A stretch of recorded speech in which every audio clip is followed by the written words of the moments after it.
back normal. Welcome to Coffee with Curmudgeons, and we're gonna hopefully see that maybe things. It's crazy. It's Monday. It's going crazy, and here with me today on the show is Jason Allen. What's going on over there? It's Monday, man. How was your St. Patty's Day, by the way? Non-existent. No? Yeah. You didn't let go of your Germanic and try to embrace the Irish for a day? Yeah. Hello. That's exactly. German, What not do you mean? Irish. So what was your weekend?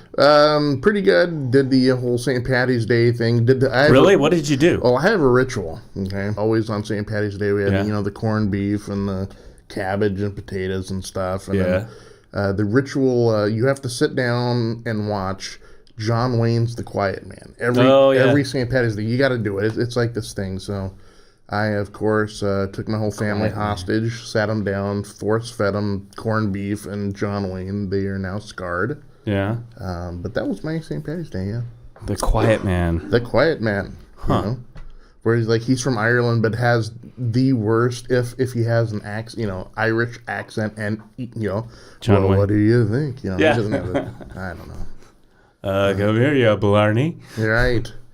But hey, listen, enough talk about me and St. Patty's I know, Day. right? I sat down the other day and I said, Doc, Yeah. who is the most busiest person in Portland?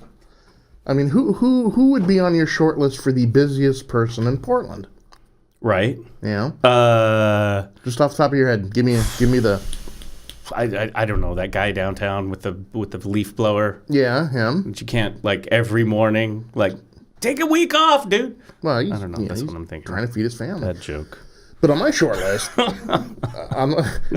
folks, we're about ready to get to the funny. Okay, I promise. Yeah, I know. It's coming. We're just making it painful for you. There's an interesting thing that's happening here. Yeah. Generally, we're funny. As soon as you get a comic in the room, Speak for yourself, it's like a Star Trek thing. It's like somehow we've orbited this planet and all our funny is gone, right? Yeah, well, that's probably good, right? It's good. We wanted to bring in a ringer.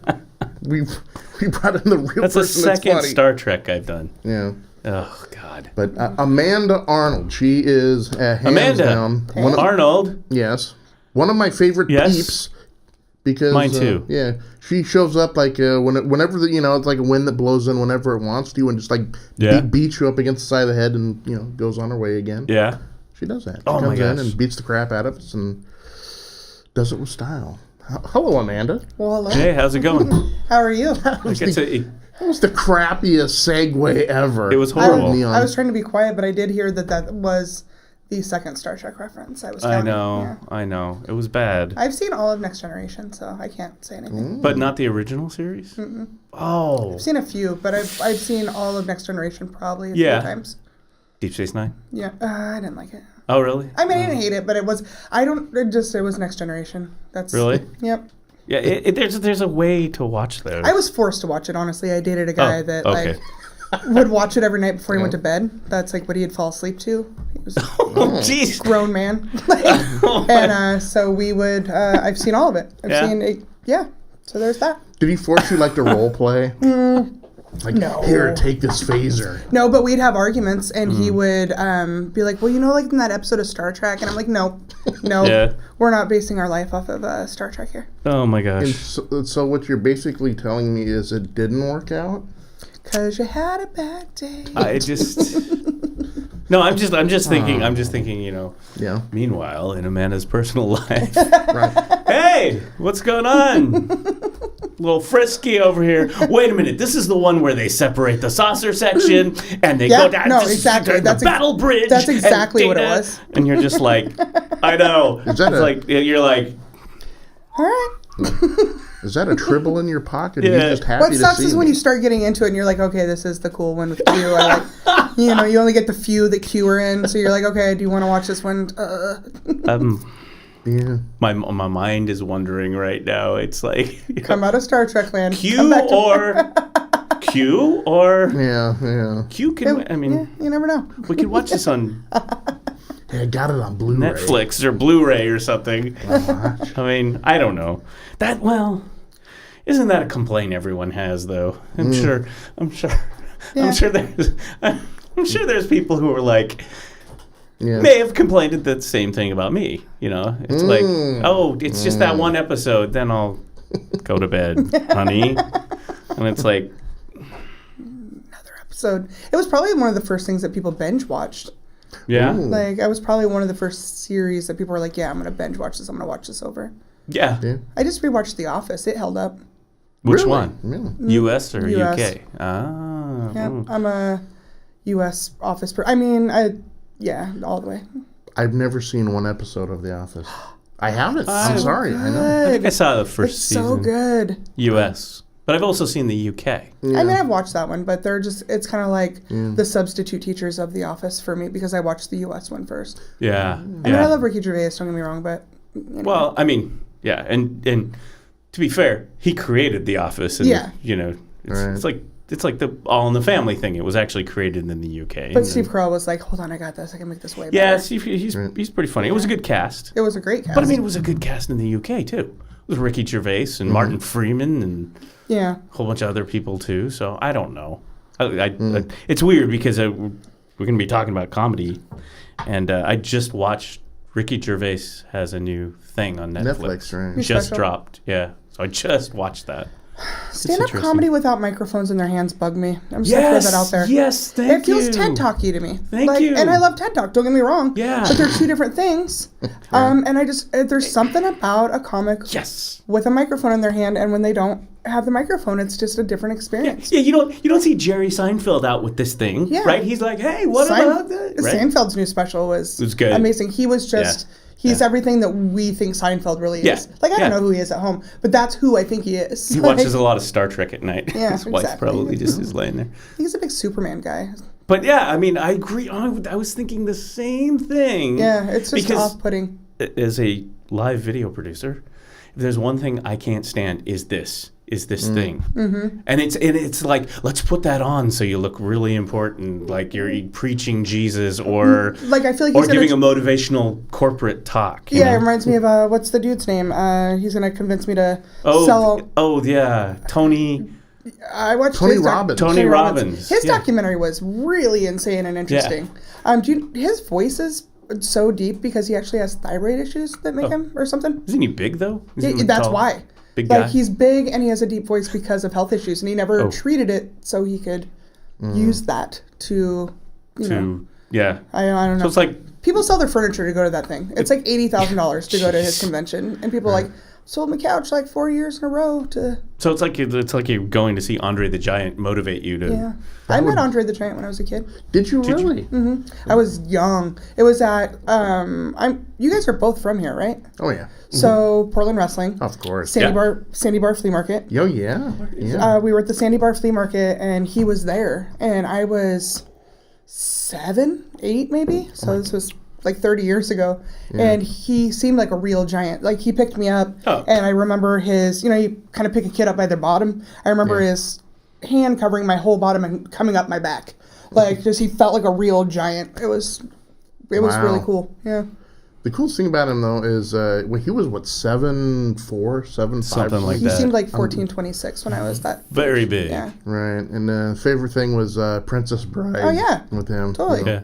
And his voice. That movie totally held up too. Oh yeah. I think for people that saw it though, there's movies that didn't hold up. Like I have tried to get a couple people that didn't see The Labyrinth growing up to watch that, and they're like, "No, this is weird." Like, but I still love it. I'll still watch it. I watch that once a year.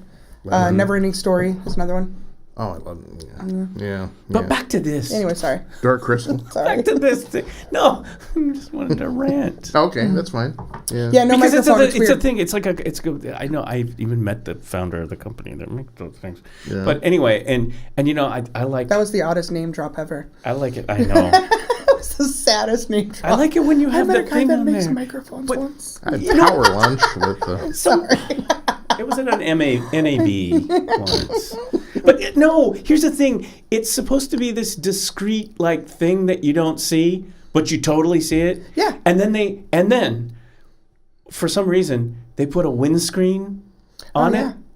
So you're walking around the whole time you're doing this thing. You're walking around with a floating wart on your cheek. Yeah, that's all you can look at. And it looks, I know, that's all I could look at.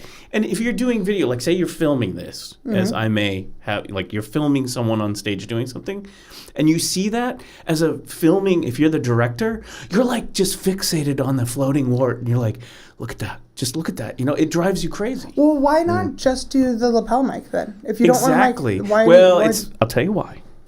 Oh, I'll tell you why. Get a lesson. Right. No. Welcome to the AV I have Club. some standing in this. It's because it's easier to get that mic'd up and screw it up. In other words, if your AV team isn't on top of getting your lapel mic in the proper place, you know, you get yeah, and you have to get the lapel mic in the right place on the person's clothes, and if they're here, you know, if your hair's down, you know, it hits it. And it's just the person who mics up that person has to do a good job. Well, on these things, sometimes the people are like, here's your mic, good, okay, we're done, right? And then they go out and they get all this. Sam Adams, former Mayor Sam Adams. name drop. Classic. I interviewed him a few times, and we put him a lapel mic on, and I don't know what, nice enough guy and everything. He was always cool in interviews. He's like, oh, it's like doing Portlandia. He was like that kind of a guy. Us got, as soon as we'd roll a camera on an interview, he'd like sit on the wire of the mic, and it would pull down under his tie and his pants. And I don't know what it was. And then the next time I go back, and it's like, okay, get it all going. Happened again. It was like Murphy's Mare. You know, it would just be like, do we have time to stop and fix that mic? It's not, I mean, it just would happen. I think it's only appropriate if you're dancing.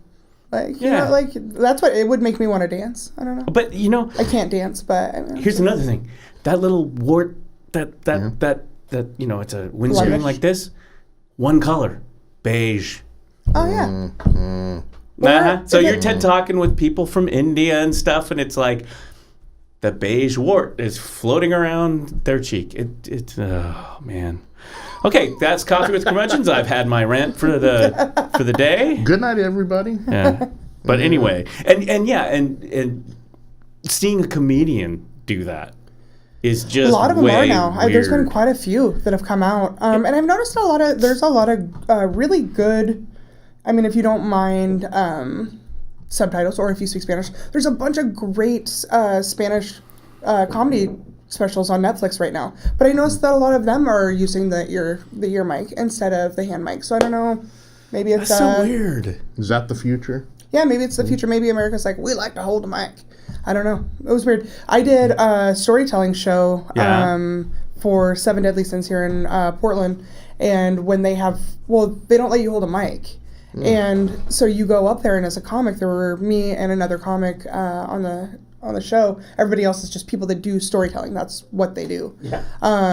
And he said, don't take the mic out because it's a security blanket, basically. And I was like, whatever. I've been doing comedy forever. I'll be fine. And I went out there. I was like, what do I do with these? Like, I don't know. So I just stuck my hands in my pockets. It was really weird being on stage. Number one, not requesting laughs. Yeah. And two, not holding a mic. It was just really fun. You know, I hear you, because I mean, I grew up on great comedy, television, all that stuff, the greats, right? Yeah. And like watching Seinfeld, very much much like watching George Carlin, right? It's a microphone in the hand. I mean, it always starts on the stand, but then you take it away on the hand, a stool, a glass of water, and that's what I admire about y'all. Because, like, if you play in a band or whatever, you got a guitar, or you're strapped to a guitar, or maybe you're behind a whole bunch of drums and no one can see you anyway. Yeah. Right? And you're on stage doing your thing with a bunch of your other close buddies. But you're very naked out there. It's the microphone, I've been glass literally of water. naked, actually. Well, not all the way. I've done comic strip a couple times. Yeah? My co-producer of the festival is going to be like, really? You brought that up? That's totally not where that was going to go, that conversation, but that's okay. But yeah, they do so a show. Tell me about being naked on stage. I didn't get all the way naked, but I got pretty close. They used to do a show called Comic Strip in Buck Wild at Funhouse and Helium. Yeah. And the comics go out. There's a person sitting on stage. They call the strip master. And you tell a couple minutes of jokes. They ring a bell, and you take off a layer, and then you'd start going into your jokes again. They'd ring a bell, and then you get naked as you want. But the audience throws you money, which is oddly really satisfying. I think I made like $180 the first time I did it. I was like, here's the big yeah, right. It was like a 5-minute set. Like that was a So yeah. you gotta ask. I just got down to panties and I was basically in a one-piece bathing suit, the equivalent of. But you were just like, is it the comedy or is it the stripping? It was a little bit of both. I like to think, you know. What am I doing here? But yeah, do they love me for my art or quit ogling me, you bastard? Yes. Oh my gosh. It was fun.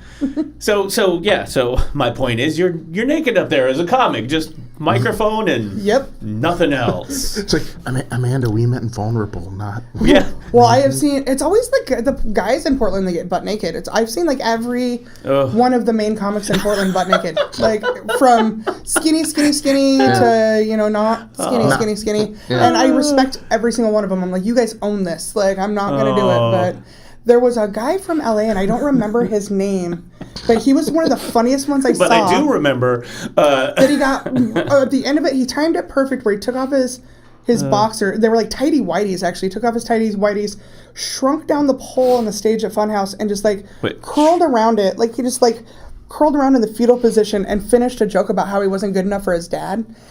And it was one of the best comedy moments that I've seen, and I don't remember the guy's name. I'll have to find out if somebody. It was brilliant. It was super funny.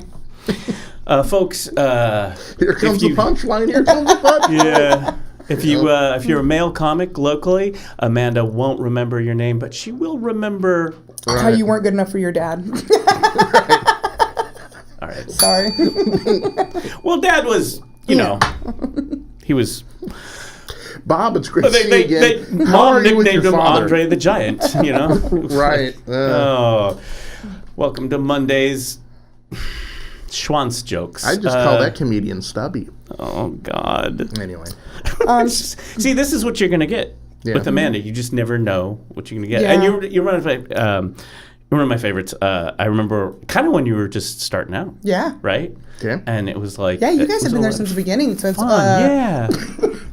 Yeah. Excuse me, I'm so sorry. That's okay. Since Oak Grove Pub. Was that like the start? Oh, yeah. That was the start. It was, trying to think. Look how far. 7 years ago? I started. Yeah, I started about 7, going on 8 years ago. And then there was Dante's and all that. Yeah, Dante's is always, I always wanted Dante's to be a good comedy venue, and it's just a music venue. I've seen some good comedy shows there. I mean, Doug Stanhope's special there was amazing, but yeah, I always thought there should be more people there. But here's well, we all tried. We tried. But here's the thing: you've been doing national things now. Yeah. You're doing all this stuff. I mean, tell us some of because you host something at Helium. Yeah, right? I'm taking over the Dirty Dozen for Jacob Christopher. Yeah, just tell us a little bit about that. He moved to LA. I've been working at Helium for about a year. I've been hosting. And I've been trying to stay a host because I get to work more. You get to be there more often, the lower on the totem pole you are. And then it's been about a year and a half. Jacob Christopher is a Portland comic. I think he had been on, you guys had seen him around Portland. And he moved to LA and they gave me a slot. So March 28th at Helium at 8 p.m. is my first one. And it should be fun. I did a really diverse lineup of just a bunch of comics that I think are going to be really, really awesome. And I'm trying to get some sponsor stuff going, so maybe I can give some stuff away to the audience since it's the first one, and I really want to make it fun. So it'll be the next one after that will be in May, because I'm so busy with the festival. Wow. That's awesome. Yeah. We'll talk about the festival in a second here. But weren't you on wasn't there a show or something on Fox? Yeah. Laughs on Fox. Laughs on Fox. You can find that on Hulu. I found out about that the day that I got cast for it, and I had to go from work when I was still at the clinic. I was a vet tech, and I had to go from work to Harvey's, and I don't love that set, but it was a great opportunity. So this was just the typical. I hate to be the typical and I shouldn't stereotype women either, but I didn't like the way I looked in the video, and I'm like, this is a wonderful opportunity. I didn't like my hair, so I'm like, it's so stupid. But I think that every time I see those promotions come out, but they were wonderful. Their staff was great.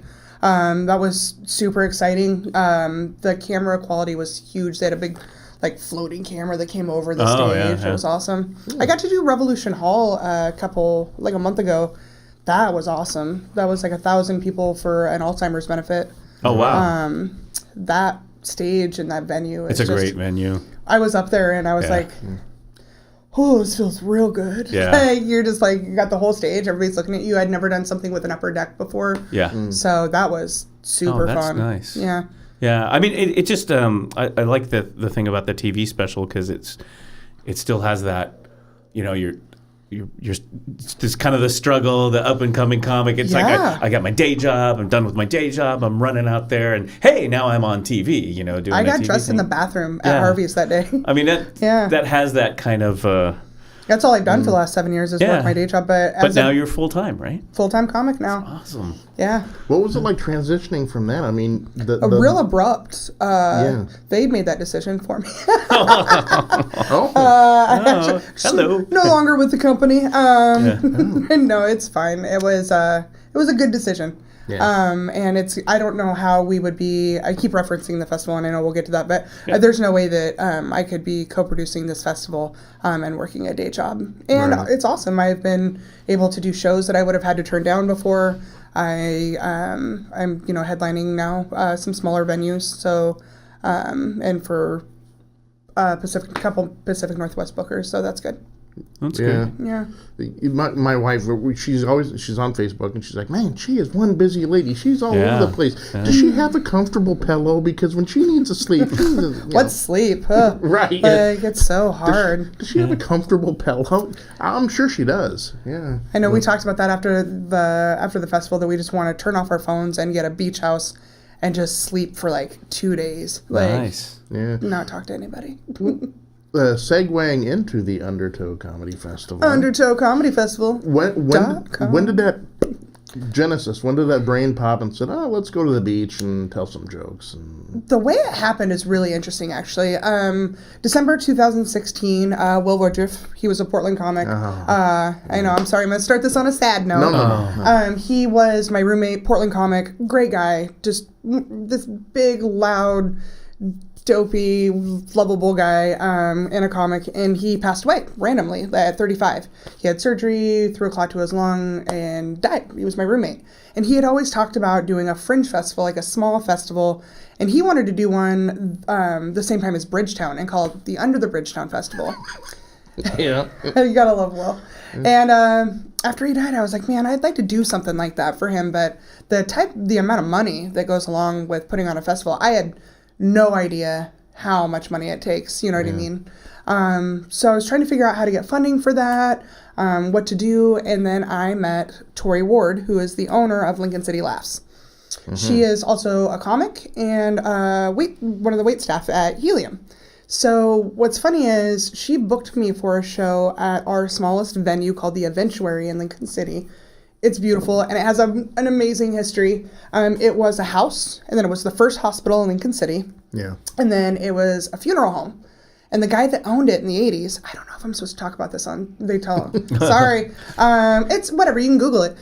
So the guy that owned it in the 80s, he had a gambling problem, and he quit cremating bodies. Ooh. And was giving people fireplace ashes and stacking the bodies in the basement. Oh my gosh, I remember that. This was like late 80s, early 90s. Yes. But there was no like abuse of corpse laws or anything, so he didn't do very much time. He got like one of the articles, it's great. It says that when they interviewed him, they used truth serum. And I want to know more about that. Sodium pentothal, yeah. Is that what they mean by that? Yeah. I'd never heard that. I was like, did they buy it off the back of a like Oregon Trail wagon? Like what? Truth serum? I think it's aisle 4 of 7-Eleven, right next to the Wonder Bread. You can sodium pentothal. Well, stuff started stinking, and people are like, these are fireplace ashes.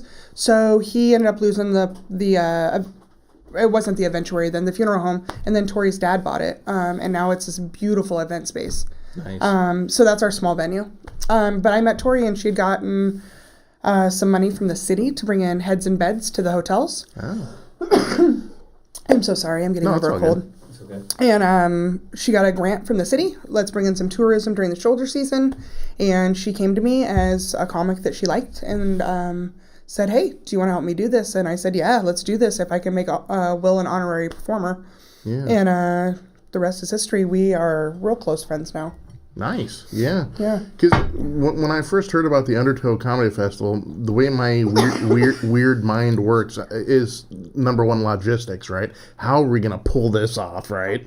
All these moving parts, because, and I can't imagine, all these different venues, all these different comics, the different days, everything that goes into the website, the everything, lodging, everything, advertising, T-shirts, budget. Everything that goes in just for one venue, let alone, 3 or 4. Yeah, we have, the Eventuary is our small venue. It seats about, I keep saying 75, Tori keeps saying 65.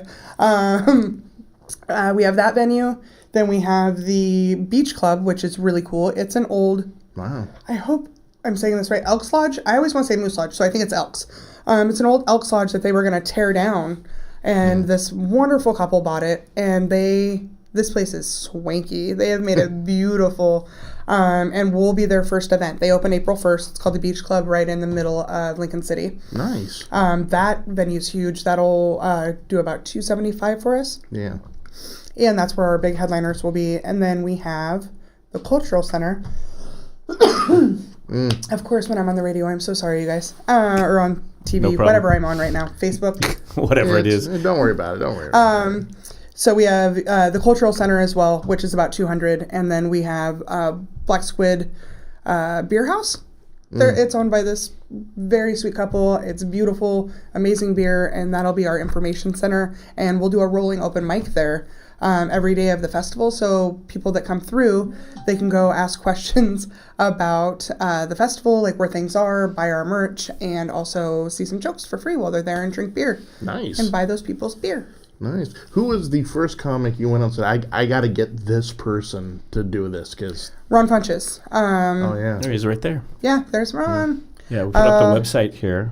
Here's a lineup right here. Undertalecomedy.com. Undertalecomedy.com, and... showing the lineup here, Jeff Dye. So Ron Funches is our headliner. Ron Funches? He was really good friends with Will. So it just seemed appropriate. They came up together. Ron lived in Will's mom's basement. A lot of Portland people in there. That's our Instagram feed. Is that Christine on there? No, she's coming back into Christine town? Levine is coming. Oh. So our 5 featured comics are Ron Funches, Jeff Dye, Shane Moss, Lori Kilmartin, and Ron Lynch. Wow, that is a strong lineup. We're so excited. We are so excited. Yeah. And then the comics that we got from all over the country. We had people from all over the world apply, which was, you think, oh, really, us? Like we had Venezuela, Nova Scotia, Argentina, Australia. Wow. Yeah. It took us days to watch those videos. We watched every video. I will have you guys know that we watched every video. I just realized a scam we could have done. Yeah, Jason, we could have applied and like put on a mustache, and been from some foreign country no one's ever heard from, and just do it in a made-up language, and they wouldn't know. They'd have to book us. It'd be like, gosh, ladies and gentlemen, he is the pride of Croatia. Yeah, exactly. Right? Those were the fun ones too. I mean, not that they weren't all fun, but you're like, I don't know. Ooh, you'd look to see where they're from, and you're like, that's weird. Like people are seeing our festival in other countries. That's just like, well, I was also posting in all of their comedy boards too. Oh, there you go. There you go. They were probably like, who is this girl from Oregon? Being like, please come to our festival. I'm from Sri Lanka, the Jerry Seinfeld of Sri Lanka. Ladies and gentlemen, please welcome. Maybe we can get green card. That would have been awesome. I would have been like, yes, please. Oh my gosh. You could actually have to have an interpreter there that would be like, man walks in to funny gas station, asks for water. Laugh. It'd just be like, wow. I mean, because comedy... it's a lot about the delivery. The culture and stuff. Yeah. More and more comedy shows are having ASL to the side. Yes. And the comics are having a lot of fun with that. Right. We thought about it. I don't know if I can. They're really expensive. I need to learn ASL and do that as a part-time job. Maybe if I can find somebody that wants to be a... I can. Well, I don't know. I know there's actually a company that they're across the country. And But you put it up on a screen? Yeah, they stream it, and then they're like court reporters, and it just pops up on the screen. Subtitles. Yeah, subtitles. Oh, that's kind of cool. Too. Maybe that would be cool. Yeah, I've worked with some people like that, and they're across the... It's like, we're here in Portland doing this thing at Revolution Hall or whatever, and they're in New York City.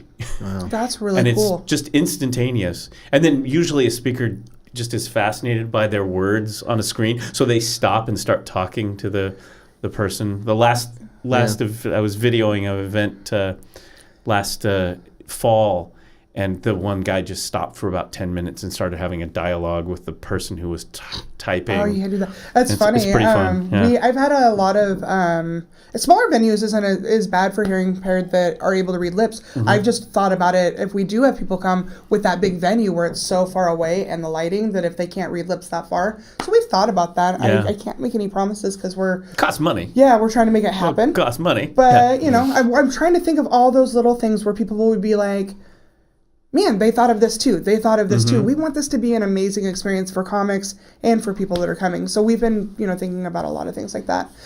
Side note, away from the festival for a minute, I worked for a call center for 10 years for a bank. Who shall remain nameless? Yeah, we'll that's good. Third largest bank in the world for like a very long time. Anyway, when the relay callers would call, the operators were forbade to like talk directly to you. And so they had to just say whatever the person on the other line was saying. And the operator was like, this is operator 432. I'm going to need to get a supervisor to read this. And then a supervisor comes on, and I can kind of tell that he's smirking when he's saying it. And he's like, I'm not normally a violent man, but I will slit your tires. Go ahead. And I was the customer was threatening to like slit my tires. And the guy had to read it. That was 14 years ago, and I still, anytime relay calls come up, I think about that guy. Oh. It was so funny. He lives in my head, man. Yeah. Oh, I still remember a lot of those calls. But anyway, back to the festival. It's the last weekend of April. Yeah. April 26th through the 28th in Lincoln City, Oregon. You go to our website. Our passes are on sale now. We are doing something a little different. Again, trying to meet the needs. We asked all our friends, all our comics, people that we knew that really liked festivals, that that went often. What is your biggest complaint about comedy festivals? And they all said buying passes, waiting in line forever to see the comic that you want to see, and then not being able to get in to see that comic because they hit capacity. And so we are doing something a little different. It is a lot more work, but it'll be worth it for our customers that are coming. We are doing a reservation system. So you will go online, you will buy your pass, and then 2 weeks before the show, 2 weeks-ish before the show, as soon as we have our lineup, we'll send you an email. You'll go online, you'll click a link on the email, and then you get to reserve the shows you want to see. So you are guaranteed to see the comics that you want to see. That is cool. Yeah. Well, until those shows are filled up. So we're going to tell people, hey, don't, because I'm one of those people, if I get an email, I'm like, oh, I'll do that tomorrow. So when you get the email, do it, because that'll ensure that you get to see, the comics that you want to see. And not all the featured comics, they're famous, they're busy. They're not, Ron will be there all weekend, and Ron Lynch will be there all weekend. Ron Punches Ron Lynch. But we have a couple of the comics that might not be there the whole weekend. So, that's reserve cool. your shows. Yeah. We are also doing the Dope Show out of Seattle. That's an interesting additive.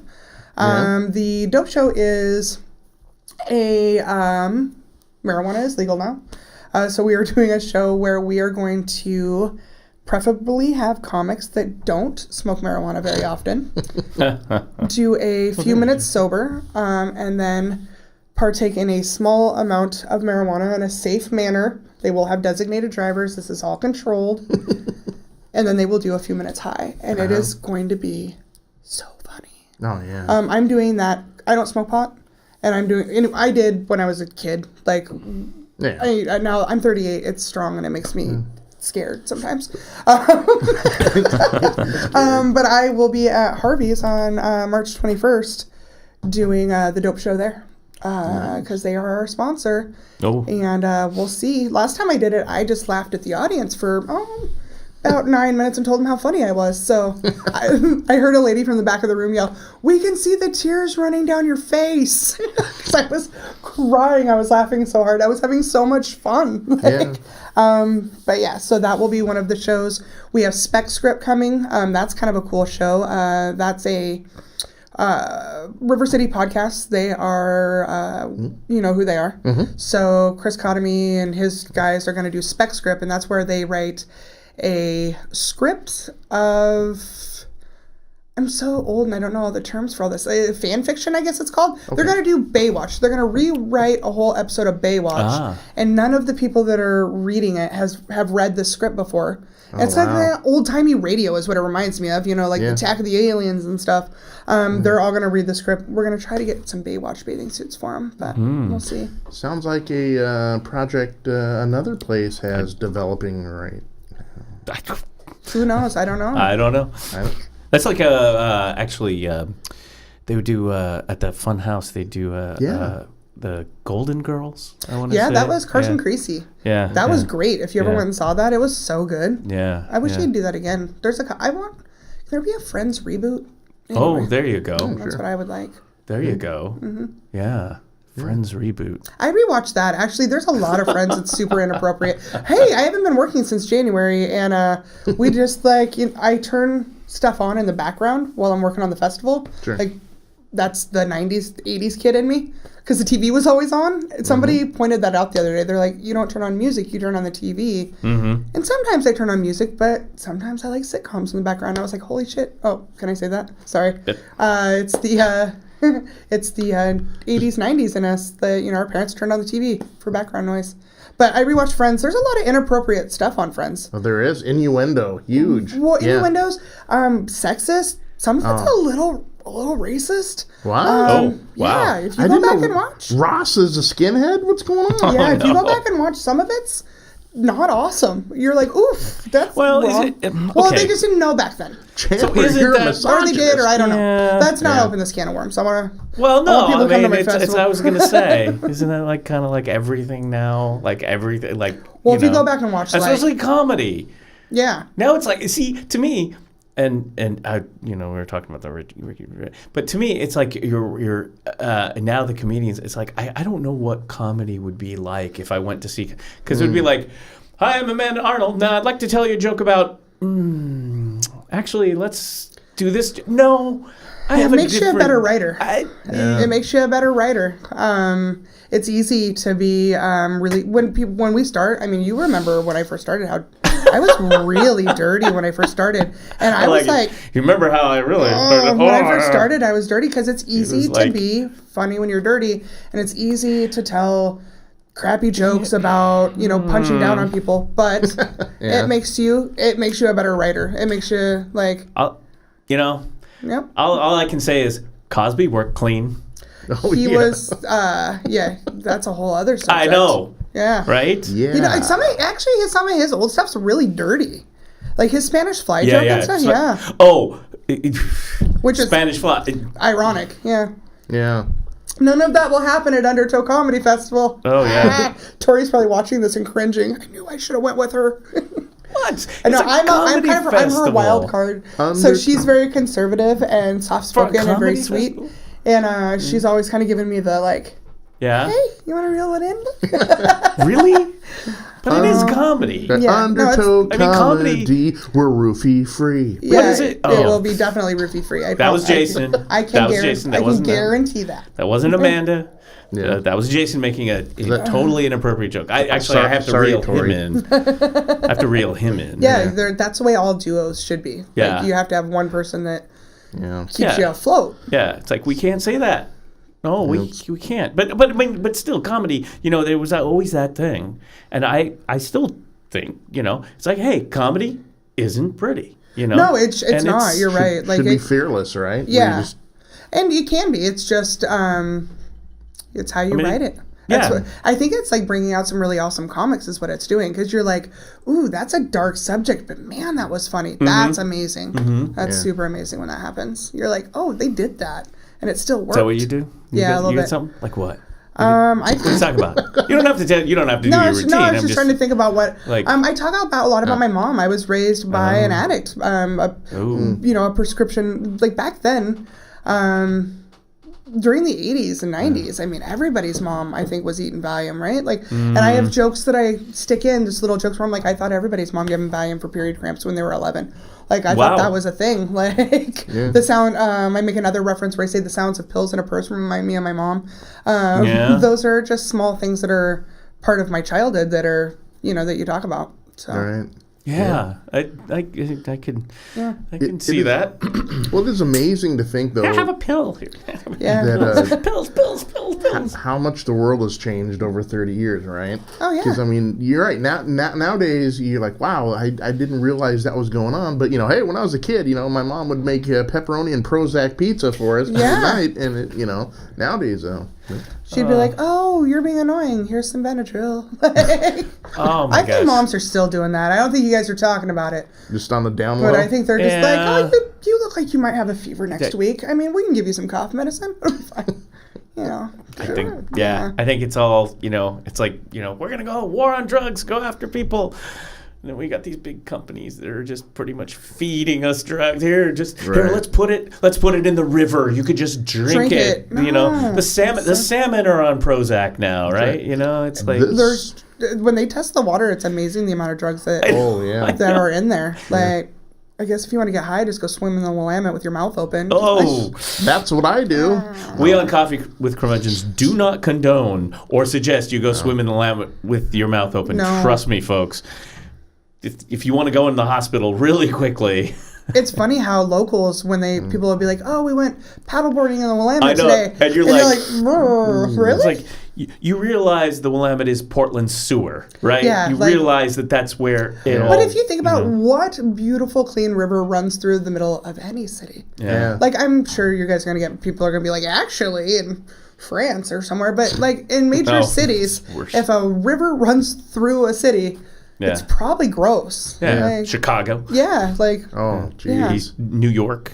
Yeah. No, I mean, we're trying to clean it up. That. It's like the EPA, and they're doing the big sewer project where they're digging holes and everything. But the whole thing is, it's like growing. Everyone has Portlandia. This pristine, beautiful place. And yes, it's probably better than other, like Detroit was back in the day, or whatever you want to say, But still, it's like locals, we were growing. I mean, I remember, like, you didn't go downtown.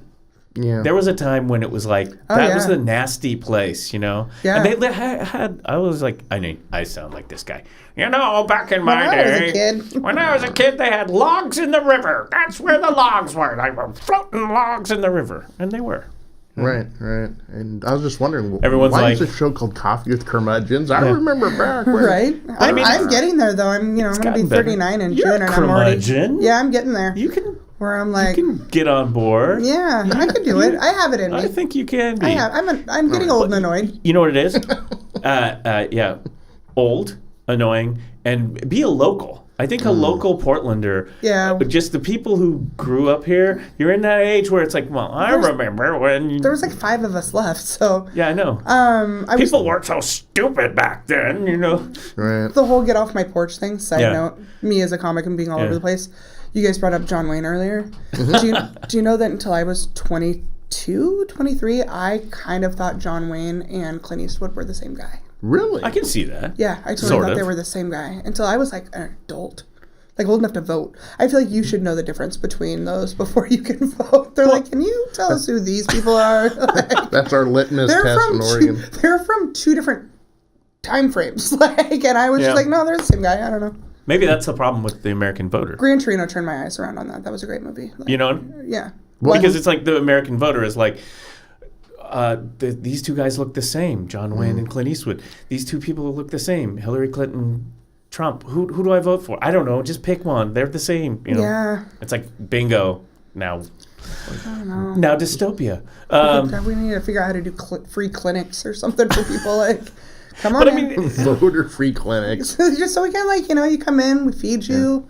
Get some restaurants to sponsor it. We'll give you good food. Maybe some breweries. I'll give us some beer. We'll drink some beer, talk about it, Are you very political in your No. comedy? No. Now, are some of these people political? Some of your friends? Yeah, some of them, Yeah? definitely. Yeah. I'm sure it's going to come up, but yeah, I'm not in mine. It's just not your thing. I want to get booked. No, I'm just kidding. I'm kidding. No, I stay away from it. I feel like there's a place for political comedy, and that's great. And if you do that, that's wonderful. I also feel like it's not who I am innately. It doesn't, like, I'm interested on a personal level because I want to know, when to pack up and all that. But kidding. But as far as doing it on stage, I keep it a little bit lighter. Because probably too, people are just like, oh, I'm on Facebook all day. I have to deal with this. I just want to go laugh and not think. It's escapism, right? Yeah. You want to leave all that behind for a while and just kind of, laugh. Yeah. I mean, we try to. We like if something pops in the news, we'll talk about it. But I have always been like, and both Jason and I are pretty political people, but we're very much like, let's try to like find something else to talk about than right. Yeah. Well, because it's online for 2 hours. It's everywhere right now, and everybody's pissed. Like I don't care what side you're on. That's right. Everybody's mad. Like and it's so polarizing too, right? I mean, you can't be just like there is no middle of the road here. You're either this, or you're either voting for an orange dude with a bad Chia Pet haircut, or whatever. And what's weird though about him is I feel like that he, in some odd way, Trump has brought us together. Like it's like we were all living in a house and like we all hated each other and fought.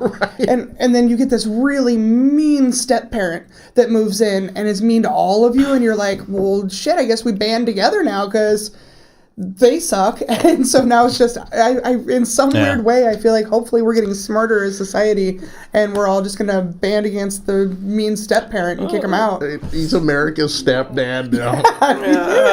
He's the mean stepdad, like says racist things at Thanksgiving and like it's too flirty with your friends, and you're like, can you just go away? Just go away. I love it. It's like, no, I'm not political at all in my comedy, but hey, now that you open the door, that's a great analogy. Horrible. There you go. Would you like some Benadryl, Mr. President? Yeah. Sorry. Oh man. Sorry. I just sorry. I don't know. There was a I mean, I think in a way you're right, but I also get this dystopia like, remember when that RoboCop movie was so cute and quaint, and you're like, now it's like cars are running people over and robot cars and killing. It's like, you're like, that was a joke, right? That was a Paul Verhoeven movie. That's not was supposed to be real, was it? So the line's gray now. Yeah. I think it's funny, one of the Portland comics, when Trump first got elected, he, I don't know if he's a Portland comic anymore, but he got I've seen him. He's still around. So he had a post on his door from the FBI regarding a tweet that he had said basically, what you're not supposed to say on Twitter about the president. And but what was funny about it is it says Federal Bureau of Investigations on it, and it says we stopped by at this time, and it says in regards to, and it said tweet on it. So this FBI agent who has went through clearance and schooling and like he protects our government and he's a G-man. Hopefully he looks like Mulder on, like he's an FBI agent, and he had to write the word your tweet. Yeah. Love that. Career low. Yeah. He's like, how do you get on the tweet route? They're like, we need you to go, teaching people some lessons about some tweets. Well, it is like that. It is like that. Now it's like, and then it's like... Social media is insane. Like, it's 1984 and the thought police and everything. Right, and you're like, I don't know. It's weird because now people are like, well, is that a threat? It's like, what do people in New York do? It's like, hey, I'm gonna this and that, and you grew up with that, right? You'd see it on you're talking about TV, like when we grew up with like Gomer Pyle or something, and like there's threats and physical violent Tom and Jerry. Like now it's like, old violent cartoons. Yeah, Tom and Jerry. Do you know that I wrote a letter to Ramblin' Rod when I was a kid? Because I was so upset. I was the original Crusader, you guys. Did you write Dear Ramblin'? No. Yeah. I said, Dear Ramblin' Ron, I'm very upset that you have this really shined a light on my future, that you have violent Popeye cartoons where he's mean to the dogs. Now, looking back on those, he was really not super nice to Olive Oil, but I didn't notice that. There's this one where he kicked a dog, and it upset me so bad that I made my parents, and he wrote me back and said that he was sorry. I think they still played it, but yeah, it was like Bluto's bulldog. He gets mad and like kicks. He kicks him. It really bothered me as a kid. That's right. Yeah. I don't remember that. It wasn't super nice at all. I was like, I'm writing a letter. I was the original Yelper in 1986. Wow. Dear Ramblin', comma, you know. I'm mad. It's on crayon. Wow. Is that the first time you've ever told that?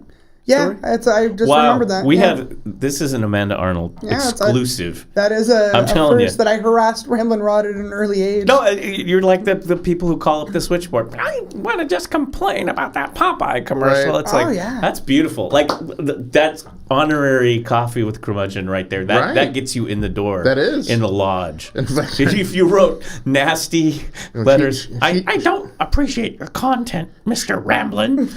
God, just think what she would have done with Rusty Nails, right? I know who that is. I've seen old videos of that, but yeah. Yeah. Ramblin' Rod was was a staple of Pearl. I never got on there. Oh, yeah. My parents were not organized enough to get me at a TV station at 6 a.m.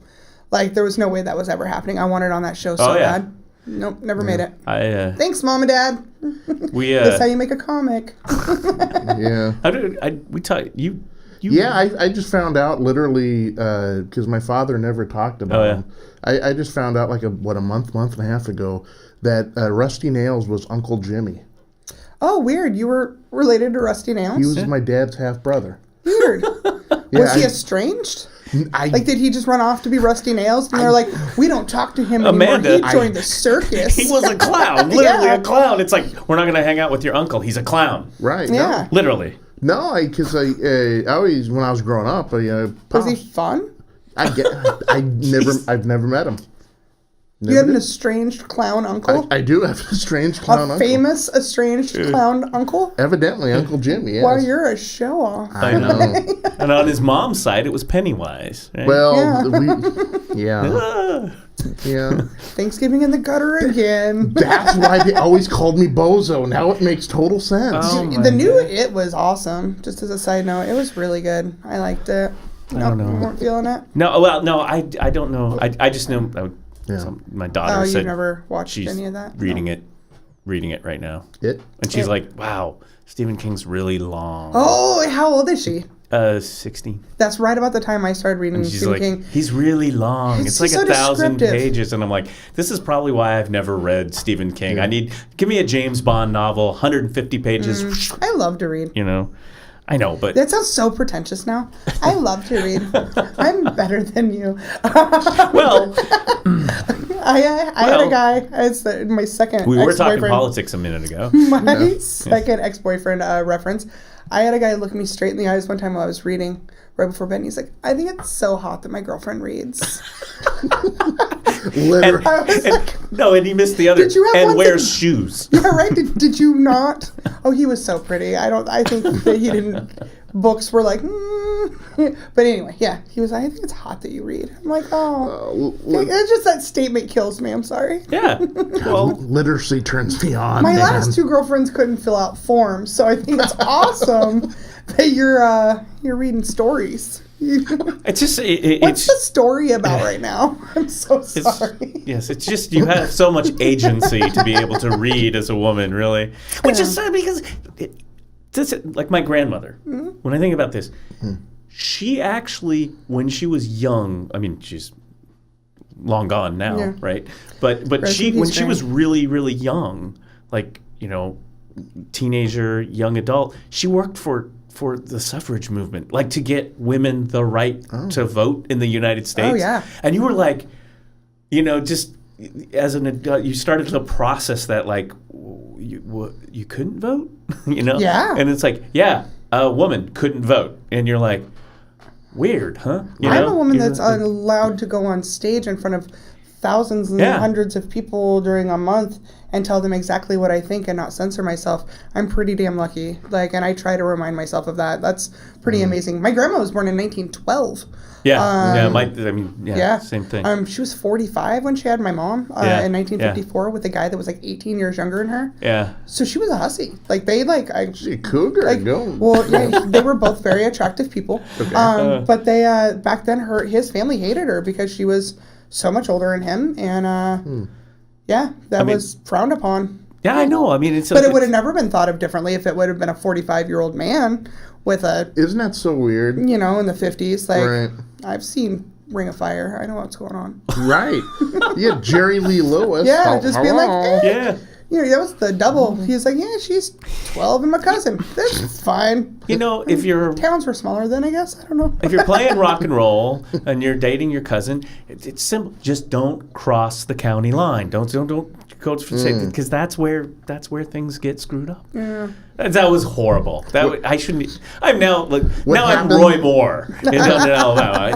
What happens in Mississippi stays in Mississippi? No, I'm sorry. Jeez. No. Sorry. Sorry. Me, no. Well, like I said, Roy Moore. Right. Yeah. And luckily, he somehow didn't get him elected. Yeah, barely. And there were people who were like, yeah, Roy. We love Roy. Roy. Well, Bring back the old days where women don't need to read, really. I mean, so horrible. It's like, ugh. I think about a lot of the guys that are getting caught now are older guys that don't understand the internet. And they didn't really expect for all this they were like, they didn't expect this magic box of wonders that had all their secrets in it to be able to connect all these people to talk to each other and bring their secrets out. And it's kind of like society's kind of cleaning house right now, being like, remember that box down in the basement had all those creepy old dudes in it? Let's just go ahead and get rid of that. That's how I feel like. I think we're cleaning house right now. We're just like, it is. And then, those guys are older too, so they'll start dying off soon. So yeah. Has there been anyone that's really shocked you or surprised? Like, oh my God, I didn't peg him as some, creepy guy? Yeah. I just think right now I'm like, please don't say my name. Please don't say my name. I think that people are so shitty now that I'm never surprised anymore. I'm like, well, that makes sense, I guess. See. Yeah. That's the attitude. That's the 21st century attitude, Amanda. Welcome to Coffee with Curmudgeons. I just wake up every day and it's like everything is awful. That makes sense. Everything's burning down. Do you know that I saw horrible? So this is funny. I haven't talked about this before either, but so I was trying to learn exclusive. Okay. I was trying to learn how to make little origami paper balls to put over lights. Like a string of lights. So I Googled how to make an origami balloon. I find a very satisfactory video. It is a younger looking child hands. I don't know. It appears to be a person maybe between the ages of 12 and 14. Very slowly makes this balloon, taught me how to do it. I did it. Then I read the comments. Oh no! You don't want to do that. They don't talk. I don't know. They never. You don't even. There's nothing identifying about this person at all. It is hands. And people were like, I couldn't make this. This person sucks. Yeah. And like, who leaves bad comments on origami YouTube videos? Like, let's burn it down. Let's start over. Exactly. Like, I mean, okay, so I guess I am on the right show. Yeah. I just couldn't believe there were hundreds of comments on an origami YouTube video because these people couldn't figure out how to make it. So it was the kid's fault. Yeah. Right. It was a kid. Yeah, you don't read the comments. In fact, you just turn off the comments. That's what you do. Like, dig deep. I'm like, nope, I'm gonna read these, and then you read a couple, and you're like, they have to get bit. Somebody's gonna stick up for this kid, right? No. No. He could have went slower. The lighting was bad. I'm like, he's in his bedroom. There's like 500 videos on this. Click to another video. Yeah. Everybody is so nasty nowadays, aren't they? Just mean. Oh. Yeah. Oh God! I think. Well, it's because we can say all the things that we're thinking without anybody knowing who we are. Oh, yeah. This is all stuff that we internalized And you had to go Yeah. into like the general store and like look at the people you hated and just be like, hey, how you doing today, Bob? Because you're going to see him again. But now you can go home and get on your computer and be like, I hate you, Bob. And he doesn't know who you are. You're just some nameless face. Meanwhile, poor Bob's just sitting there trying Bob to do his didn't do thing. anything. He just wanted to make an origami balloon. That was it. Yeah. That was it. That's all we're trying to do here. Just make an origami balloon and look at what's going on. Yeah. No, it's so weird because, before the internet got popular, before the web, you have two sides of the coin, right? Mm-hmm. First, you would be beaten daily by your family, parents, as to how to act out in public, right? Yeah. Like, don't go to church and drop the F-bomb, and they're like, hey, do you wear that skirt at home there, priest? Whatever, Yeah, right? yeah. You have this, and if you grew up in a German family, let me tell you, nine. So you have that, right? And how to act in public. Like as little kids. And if you stepped on the crack, you'd be like, I'm gonna slap, So you'd be like Mr. Little Gentleman with the tie or gentle girl. We can talk more about your childhood later. This sounds rough, yeah. Doc. Like, Yeah, I know. I don't know if everybody was getting hit this hard. Well, Like, hey, you got a slot open? Yes. I'll be curled up in a ball, naked. You're a perfect little gentleman. You're just trying to do the right Trying thing. to do the right thing. And here comes a big hand. Jesus. Boom. And a lot of Some of us were German. loved. Find your happy place. Find your happy Yeah. Right? place. I'm like, some of us were loved, but Yeah. Well, I watched that I, Tanya thing, and then I was like, I haven't seen that yet. Either way. It was good. I recommend it. Okay. A little bit close I've to had home, a but few people say that. but on the other hand, then you have the whole thing that you have with your buddies in your group, right? Yeah. It's like your mama, Yeah. that was always acceptable, right? The kind of the ribbing and I all think that. boys still do that. Yeah, but I mean, it would be like a thing, like a competition, but you didn't mean it. Yeah. Yeah. Right? I grew up with all boys. There was always the one guy in the group that always got picked on. Like, I grew up with all boys, and there would always be the one guy, and he wanted to hang out. He would always hang out, but he would be the one that all the guys picked on. And you see, I'm not that far off. And that is like a testosterone-filled lion wrestle of a like, because girls, we did it a little bit. We all talked about each other behind our backs going through puberty. That's what you did there. Wait. Stop right At there. least, guys. No, stop right there. Girls worse than boys. Am I right? About this stuff? No, it's different. It's different. I don't think there's a better or worse. It's different. But it's a longer knife that goes in the back? I don't know. I don't Are know. you sure? Really? Yeah, I don't know. You guys were all like... I don't want to go through any of that ever again. Like, I'm okay I know. with... Yeah, I think both suck. Both, yeah. Both are... Women in my life, it's like, oh yeah, me and the buddies, we used to do this and call this guy this name and do this stuff. And it's like, well, let me tell you what my group of ladies would do. And it would be like, whoa, that's just wicked. It's like, I think that when we were kids, we were just a little... I can only speak to my childhood. We were just a little bit more sneaky. Yeah. Like, my mom passed away when I was 15, and my dad remarried a lady with 5 kids. So there were 3 of us girls, and then the rest boys. And he said that as far as raising us again, he said the hardest thing was the girls were just smarter and sneakier. Yeah. Like, not smarter, but sneakier. You guys are dumb. Yeah, they're More just cerebral in there. They just want to have fun and play sports and and I hate to say, not all guys were like that, but most guys during puberty want to be left alone. Girls are like, we're up to stuff. Like, we're always sneaking around. So Right. You're diabolical. Yeah, we're just You're like, powerful. and you got the brain parallel. It's like, watch what we're going to do to Hive mess mind. with that. Yeah. Hive mind. Yeah. You're right, though. There's always that one person, right? Where they're like the group punching bag almost. Yeah. When I used to always stick up for my brother's friend that they all... Yeah. Because I was older. I was 5 years older. So I'd be like, that helps. you guys, leave him alone. Like, quit picking on him. And my brother, why are you always sticking up for the underdog? I'm like, I don't know, because I'm a good person, I guess. Yeah. Because I've got a soul. Because you guys are being horribly mean to him. Well, he will remember this the rest of his life. Like, Yeah, that's helpful if you're the little kid and you're getting picked on, the little boy. Yeah. And an older girl Yeah. comes in there, because then it's going to look like Wonder Woman. It's going to be like well, that shuts up everyone, right? Yeah. Ooh, yeah. Okay. And I'm not quiet, so I can be a. Yeah. So anyway, yeah, it was. That works. That's a weird dynamic between kids. Today's jokes is tomorrow's therapy. Yep. Exactly. I don't know. It is, isn't Today's it? therapy is tomorrow's jokes. Is actually better. Okay. Makes more Today's sense, therapy yes. is tomorrow's Thank you. jokes. You got to work through it first. Thank you. Thank you. Is it your therapy? Oh, 100%. Yeah. This is the best drug I've ever done. Like it's the I didn't do it. The first time I did it was in the 3rd grade, because I wanted to sing and dance in the talent show, and my mom's like, "Oh, you can't do either of those things." Oh, nice. Which I still can't. Can you tell jokes, honey? Can you tell jokes? But we were a huge stand-up family, and my parents would go to Allen Video on Foster, and which is an empty building. Which somebody buy that and make it something cool, because it's Like a comedy club? something. It's really a neat building. But we'd go there and we would rent VHS tapes of comedy. George Carlin, Sam Kinison, Oh, wow. Andrew Dice Clay. They didn't censor anything. Eddie Murphy. So Richard this Pryor. is... So I grew up uncensored watching comedy since I can remember. I'm so ashamed of my first I'm not ashamed. The first comedy special I remembered from, like, memorized from front to back, was Howie Mandel. Oh. And I don't know the name of that special. I need to look it up.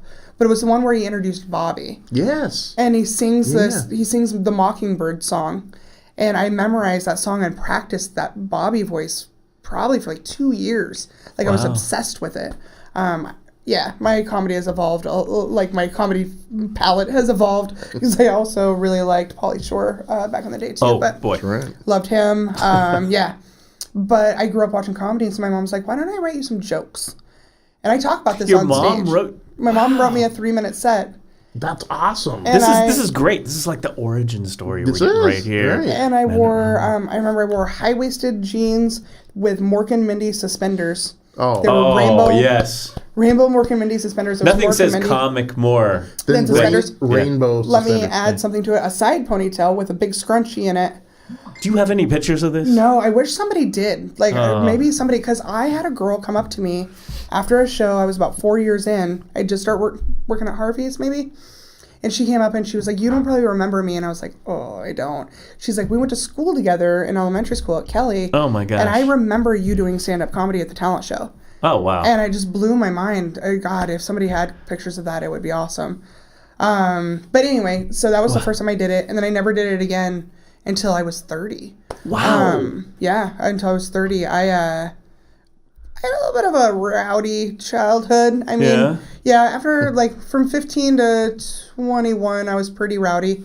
And then people always told me my whole life, "You should be a comic, you should be a comedian."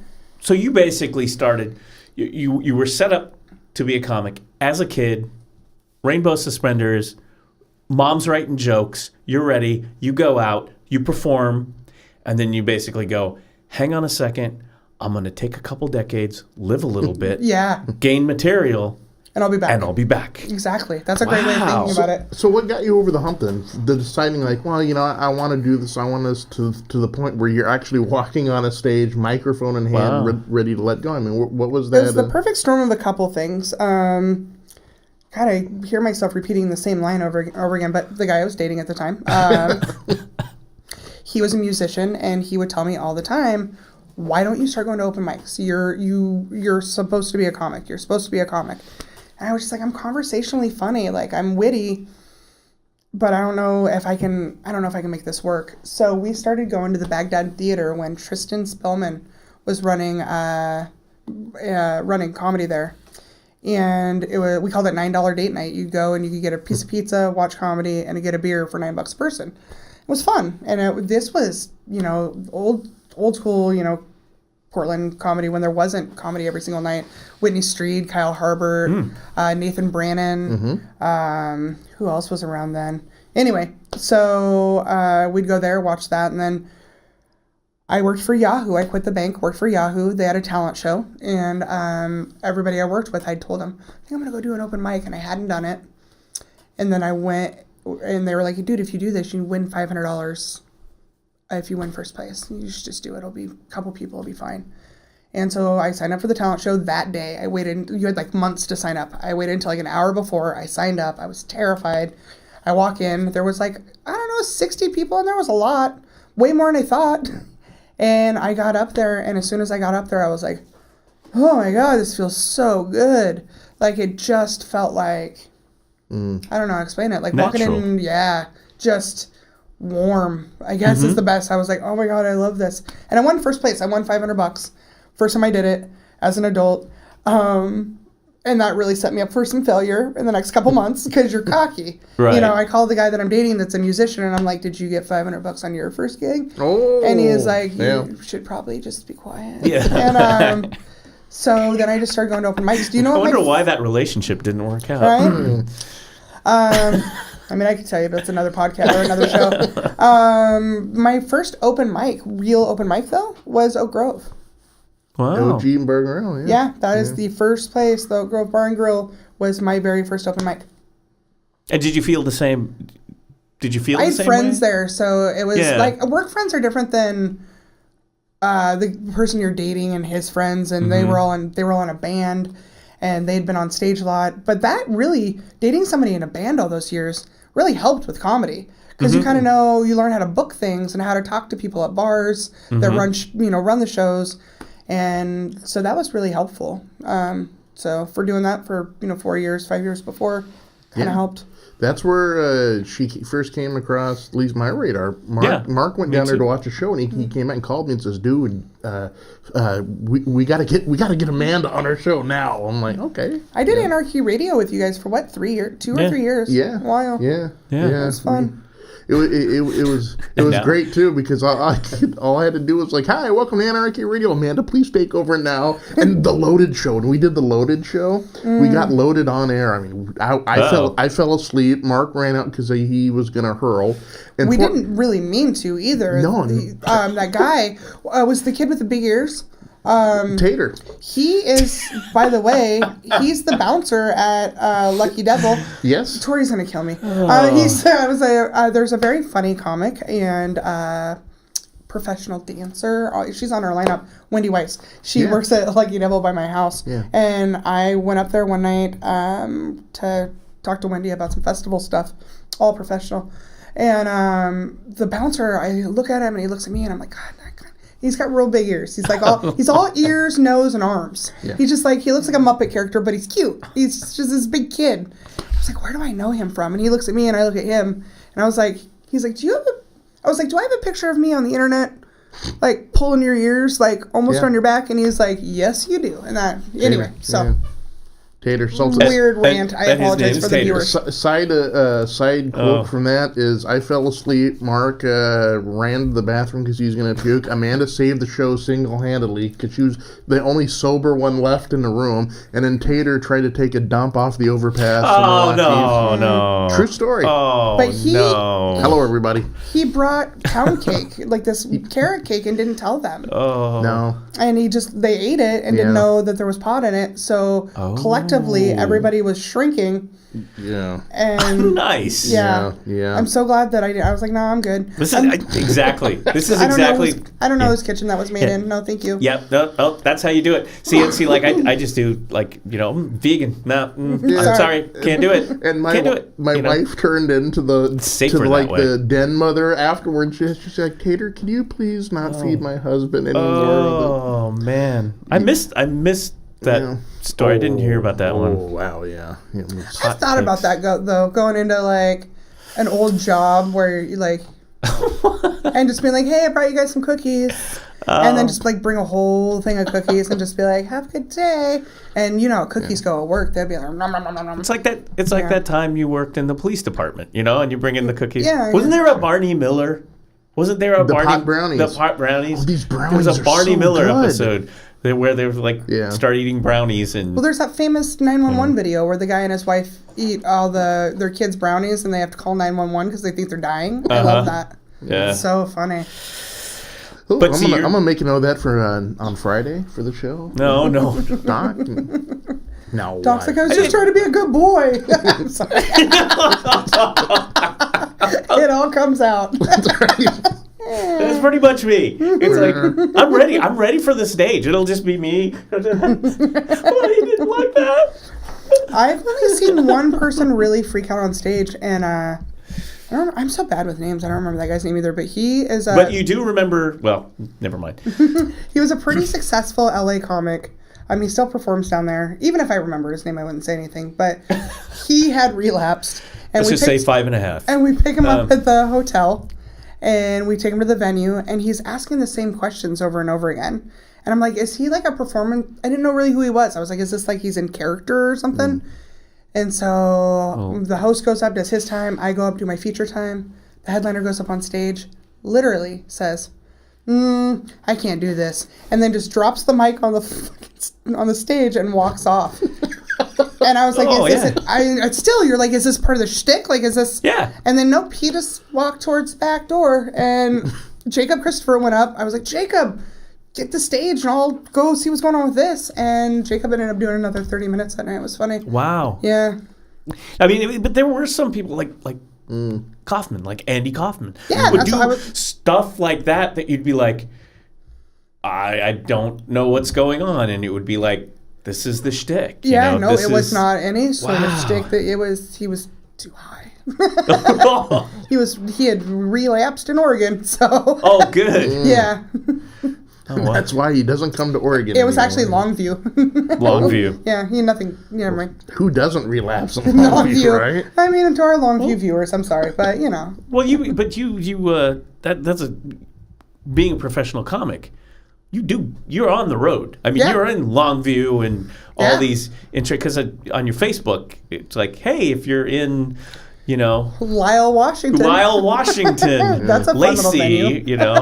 At the Holiday Inn, come see me, right? Bend, right? Bend. I was just in Bend night before last. The Lyle Washington show, I booked that, and I'll do it every once in a while.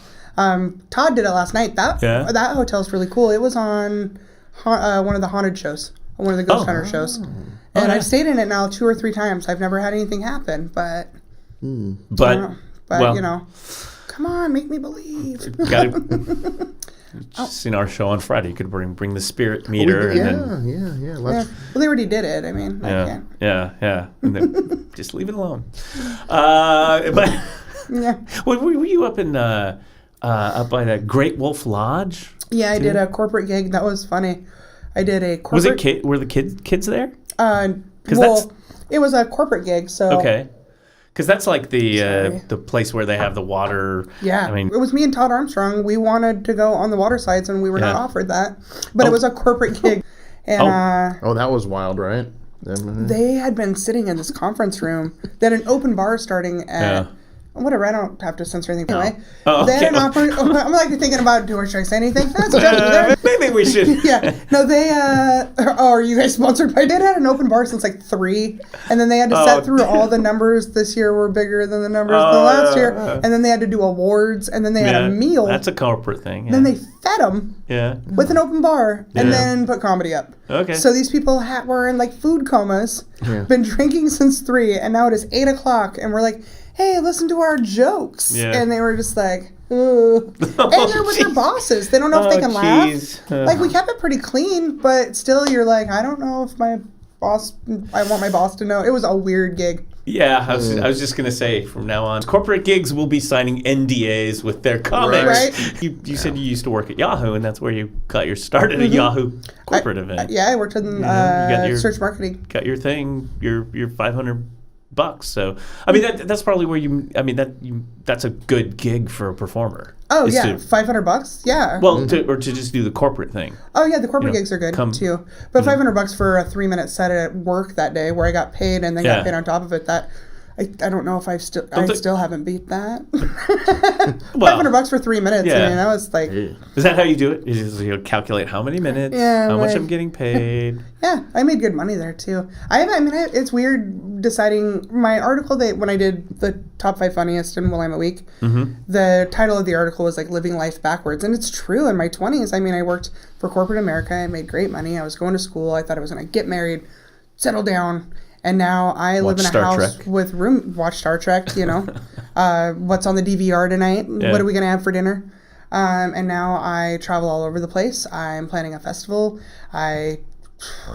It's just crazy. I have roommates at 38. It's pretty awesome. Living the vagabond life. Yeah. I'm Doing just it right. you know what?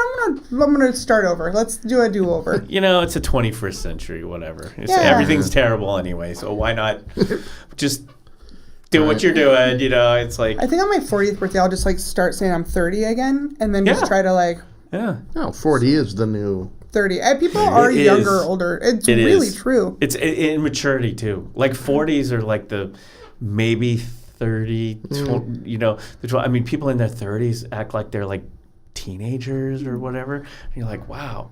Of course, I was, had to be a little gentleman, remember? Yeah, I will hit you. I will be good enough. I will be good enough. I will be good enough. I promise. Fonte, I promise I will be a little good Were boy. your parents from Germany? One of them was. Oh, okay. And the other one was pretty close. Oh. Like second generation or first Will generation. eat your broccoli. So yeah. There was lots of people direct from the old country Yeah. going, remember the good old days when we'd wake up and march? And I'd be like, I got the little boy. Look, my uniform is straight now. Get up and march. That's terrifying. It is terrifying. It is terrifying. No. But it makes for good. Yeah. Sitting around Yeah, wearing it does. lederhosen at Thanksgiving, Yeah. I want to do the me and 23 thing.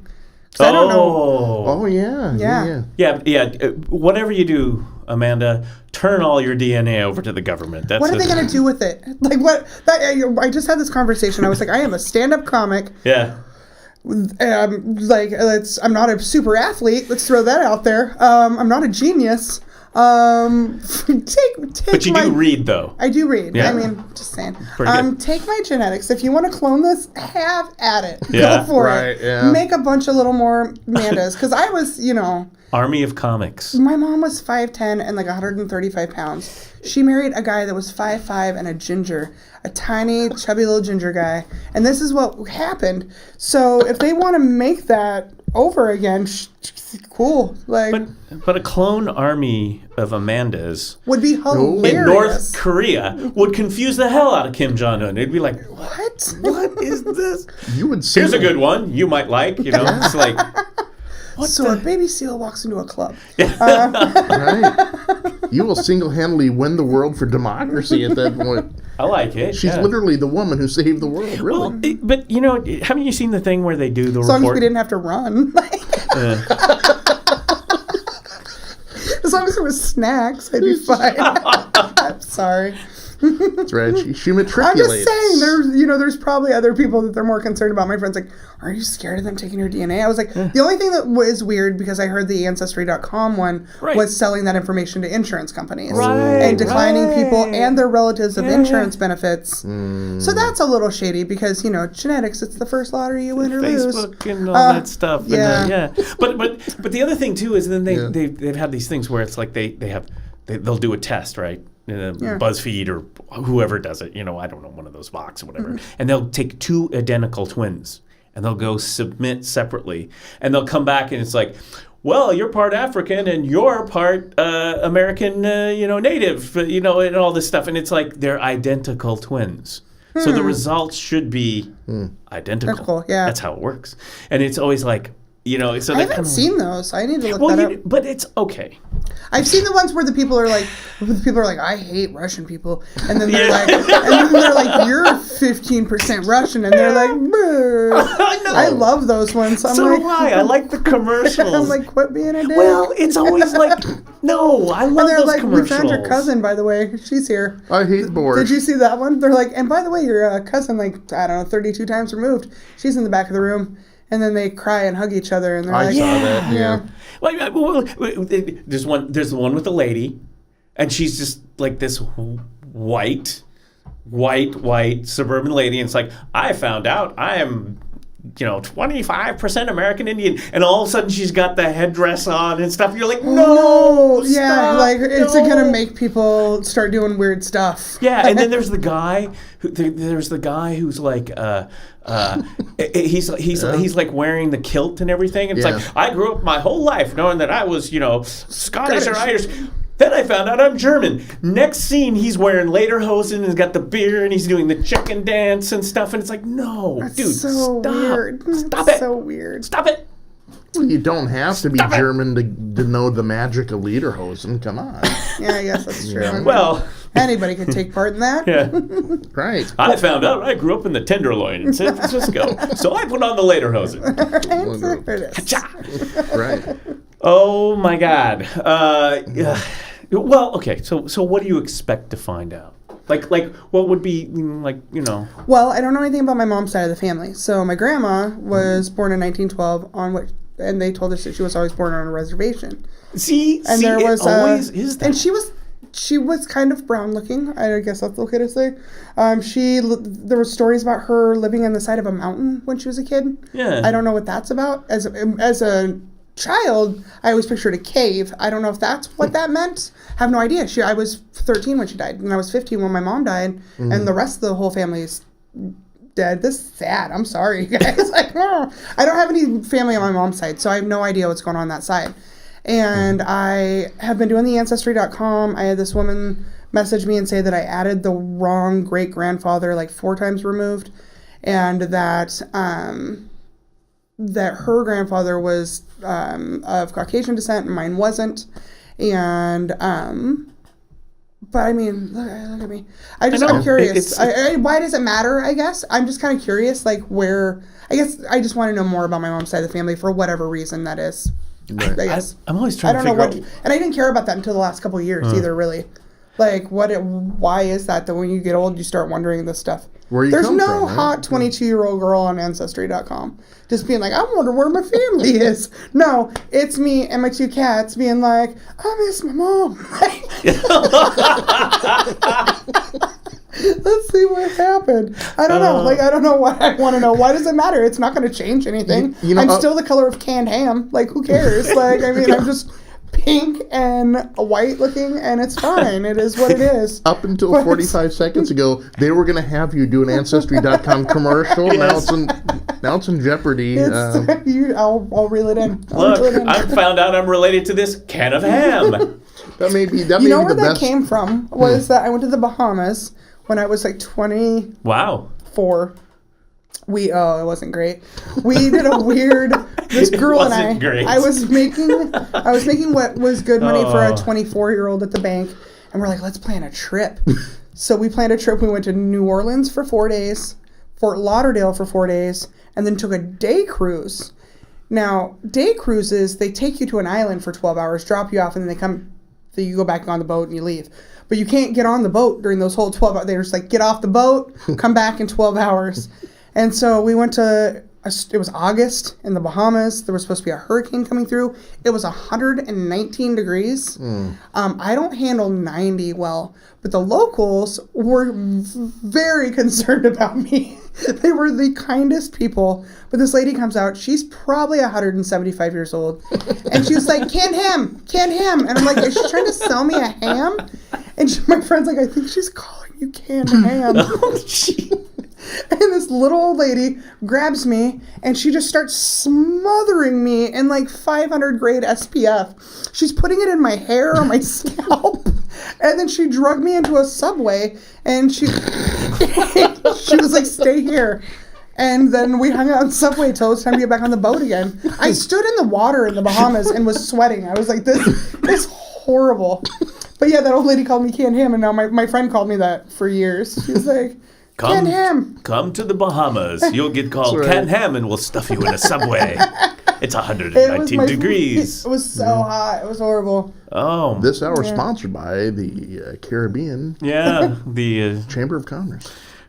Oh, that was the worst cruise ship ever. The day cruise ships are retired, like old, broke down race dog, like cruise ships are terrible. Paddle steamers from the Mississippi. The whole boat smelled like WD-40, like really, really bad. No, I'm not that because as a kid, I liked the smell of WD-40. Do you remember that? Oh my gosh. Yeah. You know, how many people out there right now who aren't like us, you grow up in the Northwest in Portland, they know WD-40, what is WD-40? I think everybody has WD-40. Here's some, let's get a can. Yeah, I know. But gas and WD-40 when you're a kid smell good. But the whole boat was so janky that it smelled like WD-40. Like, I was like, they are just We're probably going to die. It's fine. Well, I don't... I've been Now, on a have you done a cruise? Yeah. Like a comedy? Not a comedy. I haven't went on any cruises for comedy, but okay. When I worked for the bank, Because that would be like a thing. Yeah, That they book make you great money. Yeah, on a cruise. Yeah, you just hang out with the staff and tell jokes. I would do that. Yeah. Kermit P.O., he's a comic from up in Seattle. Super funny guy. Mm-hmm. He does a lot of those. There's a few of the guys that do the cruises, but cruises to me are evil. I don't know. They're I've getting never a been on bad it, and I rap these don't days. want to get on one. Yeah, you're either getting on the cruise and getting like dysentery or whatever. It's like the whole ship gets the norovirus and everyone's like having diarrhea out in the hallways or whatever, or you're down taking a cruise and a whole bunch of thug families are beating on people. Yeah. So that was the latest one. At Carnival Really? I didn't Cruises. hear about Oh yeah, that. that was like down in New Zealand, Australia. All of a sudden this whole family starts getting into gang fights with people, like with their children there. And I'm like, and I have a personal list. Reason number 106 why I'll never go on a cruise. I want to go on an Alaskan cruise. I'll admit that. Whatever. Yeah. Like one of the Norwegian cruises where you go through like... Yeah, that's... the Viking cruises? The Viking cruises, yeah, that would be awesome. They're the ones that go in... Because I think you can get those at Astoria, right? They were sending us to, like, Jamaica, the Cayman Islands, Mexico all the time before the banks took the buyout. So we were winning trips like every 6 months. So I've been on a couple. Cayman Islands, Jamaica. Actually, one of the funniest things I ever saw was on a cruise. We went into Jamaica and we're walking back to the boat and we're like going up this ramp to the boat and there's all these little kids floating in the water yelling, "Hey, throw us $1, throw us $1." It's super poor there. Right, exactly. Super That's the poor. other thing. Yeah, it was super poor there, and these kids are adorable. They're little kids. Yeah. They're just floating. And my friend, she's not my friend. Can-Am. Throw us $1. You look like you have food at home. Throw us some money so we can get some. This girl that I took with me, we're not friends anymore, but because she's a terrible person, she looks at this kid and yells at him, "You throw me $1." But that kid did the coolest thing I've ever seen. He leaned back and he flicked a quarter at her and hit her, bam, right in the side of the head. Oh. I could not quit. I could hear it, zip bang, hit her right in the side of the head. That kid had been talked to so many times. He's like, "I'm going to get good at this." He just leaned back in the water. It was one of the funniest things that you'll stay with you. Like, that is one of them. How bad of a person you got to be to talk smack off a thing where a poor kid's just trying to earn a few duckets and you're on the side, just talking smack to the kid, right? Yeah. This is another reason I don't want to go on a cruise. And like that. See, I guess I'd go on a cruise if I was on the cruise. Like, there's no one else on the... You want to buy a boat, you mean? Yeah, there's no one else. That's buying a boat. Like if Paul Allen called me up and said, "Hey, you want to go on a cruise?" Paul. That's hanging out with Paul Allen. That is no longer a cruise. Yeah, that is just... I'll bring some Jimi Hendrix albums. Okay, yeah, cool. Because I just all don't... along the Wave Runner. All along the way. Right. Exactly. I'm on it, sorry. I don't like humanity. Yeah. Like, and so you're stuck. Humanity. You're stuck. I like on a humanity. boat Come to Undertale Comedy Festival last weekend of April, Lake City, Oregon. We like you there. We're not helping you, are we? It's like, no, we don't want you here. You go away. I just like when you get on a plane. It's fun if you're young and you want to drink a lot. There were a lot of things. Well, you did say you were in spring break in Florida there. Well, yeah. When I went on one of the first cruise I went on, we went to Cayman Islands and Jamaica. Yeah. And now, it was like, we started in Florida. You weren't like on one of those. We were all coworkers. Girls Gone Wild. No, we're coworkers. This is a work. We won this as top performers. Coworkers Gone Wild. Going wild. Oh yeah. My boss bites it. So at the nightclub, they film everybody at the night. They film you when you're on the boat all the time, and they show highlights on closed circuit TV all day. Oh my God. Of what happened the night before. Okay, get my notebook. Reason number. Yeah, come out to the nightclub. God. So the girl that was my boss, who when we were in Florida started early. We stayed in a hotel one night in Florida, is in the pool at 11 o'clock at night yelling, "I love wine!" I'm like, this is my boss. And I'm a kid. She's probably my age now. She's probably 38. Like, this would be me now, probably, after all the hope went away. But we get on the boat. We're at the nightclub, and somebody spills a drink, and she is phenomenally intoxicated. Like, phenomenally. And she falls and bites it. and like her skirt comes up, and then she's just laying on the floor being like, whoa, I love cruises. And she really talked about what she loved a lot. And they played that all day the next day. Oh, my God. Woo, I love cruises. They didn't show her falling. They just showed her like on the ground. Be like, it looked very Girls Gone Wildish. Yeah. I mean, they didn't fire her though. Like, she was fine. Like Not then. No, she was still working for the company for a while. I mean, that's the whole thing. I mean, it's like you work with these people every day. When you drive to work every day, you're imagining horrible things to happen to your coworkers. I work with these people every day. I can't stand them. And then you go party with them. Right. This is not a formula for goodness. Yeah. Like the clinic would have been cool. When the vet clinic I worked for, I loved all my coworkers there. We went down to Mexico. I thought that's what Mexico was going to be like. We went down and spayed and neutered dogs and cats in Loreto, Mexico, on the Baja Peninsula Big Sur for a week. that just looks like, hey, what are you going to do with the weekend? We're going to go down to Mexico, spay and neuter some cats. Cats and dogs. And I was like, Sounds it's like a fun. free trip to Mexico. It'll be fine. Days can't be that long. And then they're like, well, you get to hang out. We'll do some excursions. It was the hardest I've ever worked in my life. It was 16-hour days in poor, real poor Mexico. The Big Sur right there is real impoverished Mexico. And it was hot. And we spayed and neutered 186 dogs and cats in 4 days, I think. Wow. Literally, we're in this old house that they had turned into a pet rescue.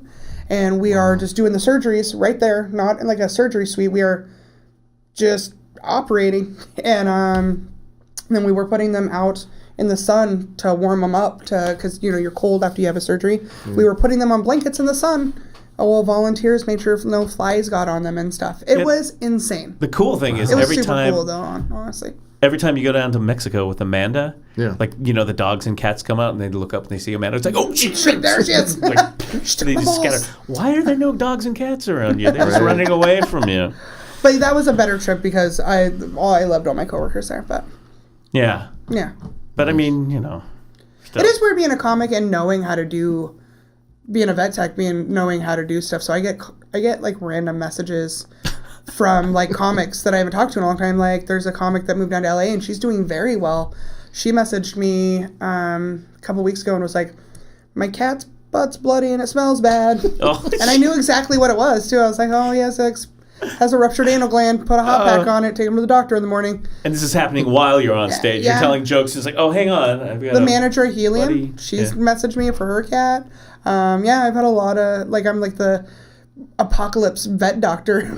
I'm not a doctor at all. I can usually get answers if I have to. I can get an answer for them. People are poor in comedy. See a lot of backyard doctoring. But it's like people now are getting on planes with their comfort pets, their whatever they call them, right? Companion pet. Companion, that comfort them, right? So when you go to Helium or wherever or Undertale, she's going to kill us now. With your companion pet with you because you're watching the comedy and then you're just up there and the pet's starting to have an issue, you could just be like, hang on, I'll fix this. Let me get off stage. I could probably help a little. Fix your animal. It makes me think needs to be spayed and neutered. Let's do it right here. I think we got a kitchen knife here. We can. Farm people do. Farm people do sheep with their teeth. Oh. I'm thinking this could be a segment. No, I would never. Farm people do. They do. Like in other countries, I think they just bite them off. Okay, see, I had this girlfriend in high school once, and I took her out on a date, and then we were going to have a problem. That's a whole different story. And I met the dad and mom, who I liked. They were nice people, and they liked me because I was well dressed. Where is this going? and so they're like, oh yeah, what were you doing? And the dad was out castrating goats. Earlier in the day. So that's what you want to do before some guy greasy dude picks up your daughter. Right. Is come out from the barn just and go wiping the blood off your hands. Being we're out castrating. Hey son, sorry about all the blood. Exactly. Been cutting the balls off things all day. Yeah, exactly. Yeah, we get pretty good about that out here. Just like lickety split, and her little sister was giggling in the corner, just like going. That would have been me. And then the mom. Like, did it work? Did it psych you out? I don't remember. I don't know. I think it was. Kind of, yeah. Kind of. Yeah, I would have gotten my head, yeah. Yeah, see, there's nothing funny after that. After you're just like pulling the testicles off of goats. Yeah. Oh my gosh. Actually, that's kind of weird guy. I felt bad for those goats. I mean, cool. like that was out in Clackamas or Estacada somewhere. Oh, my parents live in Estacada. Maybe. My stepmom was the mayor of Estacada for like 10 years. That's right. There you go. I don't know. Like, why did I have to come alone today? I'm so worried. Just buy passes. That's all we want. I'm playing. Remember when Amanda had a meltdown on the TV show? The small towns, man, they're crazy. Mm-hmm. I know. She got like death threats over trying to build a skate park. What? Yeah. No. Like people were like, not in our town. Yeah. Wow. No. Oh yeah. No boards and wheels in our town. Wow. Yeah. Plus they wear those baggy jeans and they talk like sailors. Listen to that hip hop music. That hip hop. They're popping and locking, I think. Popping and locking. Not gonna have me no popping and locking in this town. No way. Not in Estacada. I was gonna ask. Hanging around outside the IGA doing God knows what. That shows how long it's been since you've been there. It's a thriftway. Because, that's right. You know, the guy cut off his mom's head and went in there. Oh Yes. my God. Yes. Because like a He's week like after walking that, around in the store with yeah, Oh my he God. actually walked down the highway with it. It happened in Colton, and he just walked down the highway with his mom's head. It was on Mother's Day too, and then he walked into Thriftway and attacked the workers with his mom's head in his hand.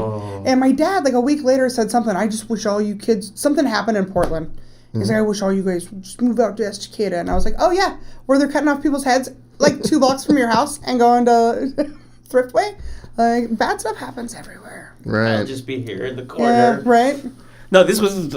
I totally forgot about that. Thanks for reminding us about that event. That was like a year. About a year. Ago, Yeah. or whatever.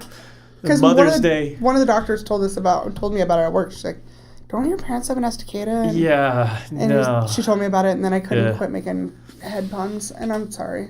Yeah. So, Undertow Comedy Festival. Yeah. Speaking of, oh God. Yeah. Where do you go with that? I'm filtering Thank all you. of my puns right now. I know. What I'm doing. No, that's okay. Detectives are going to really have to put their heads together for this one. Okay, Oh that's all I'm my going to gosh. do. Maybe you lost a cranium. Anyway, I'll stop. What? Hold on, let me wrap my head around this. I can't stop. It worked. I couldn't. I know, And that poor I know, woman, that right? was a person, and I feel know. bad. I'm sorry. Well, that's where do you draw the line, though? I mean, because there are sensational, weird things, and when is it too soon, and there's all that. But that's the whole thing. I mean, I think that one of the specials Where that I does saw, the ball drop? Sorry, I'll stop. Oh.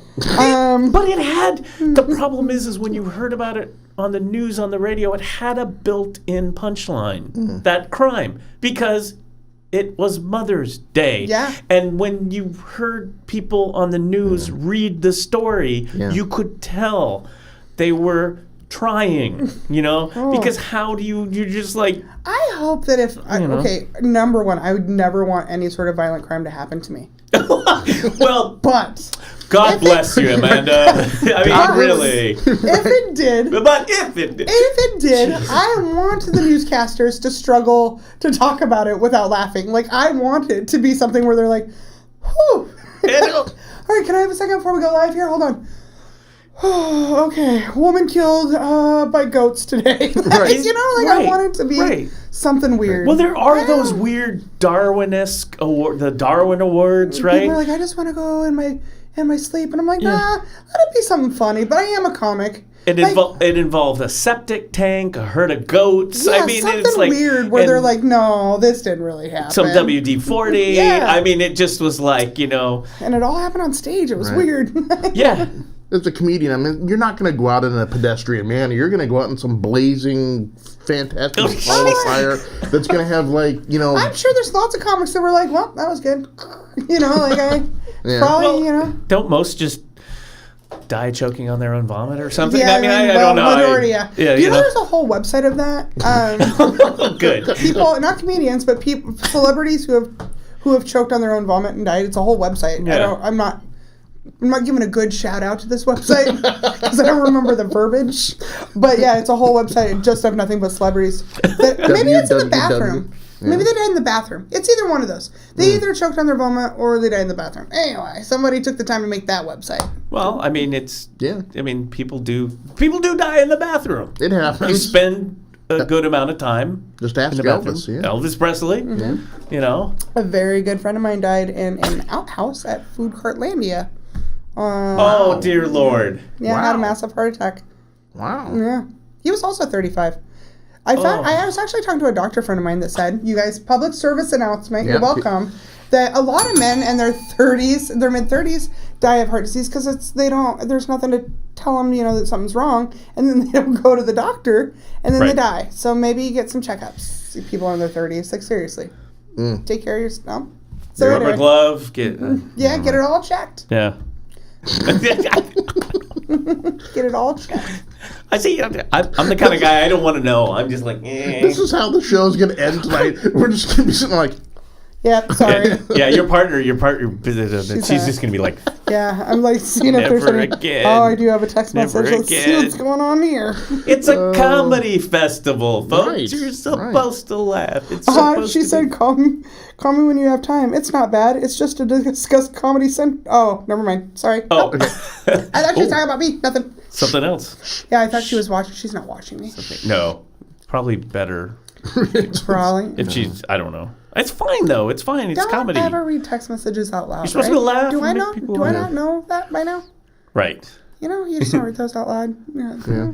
Just avoid the. So I gotta ask you this then. Yeah. Just has there ever been one subject that when you've written, like when you're writing the comedy and it comes to you, that you're like, I can't do this on stage. It's the one step too far. You know it's hilarious, but Outside of today, yeah. That's hard. There's been some jokes that I thought, it's not one subject.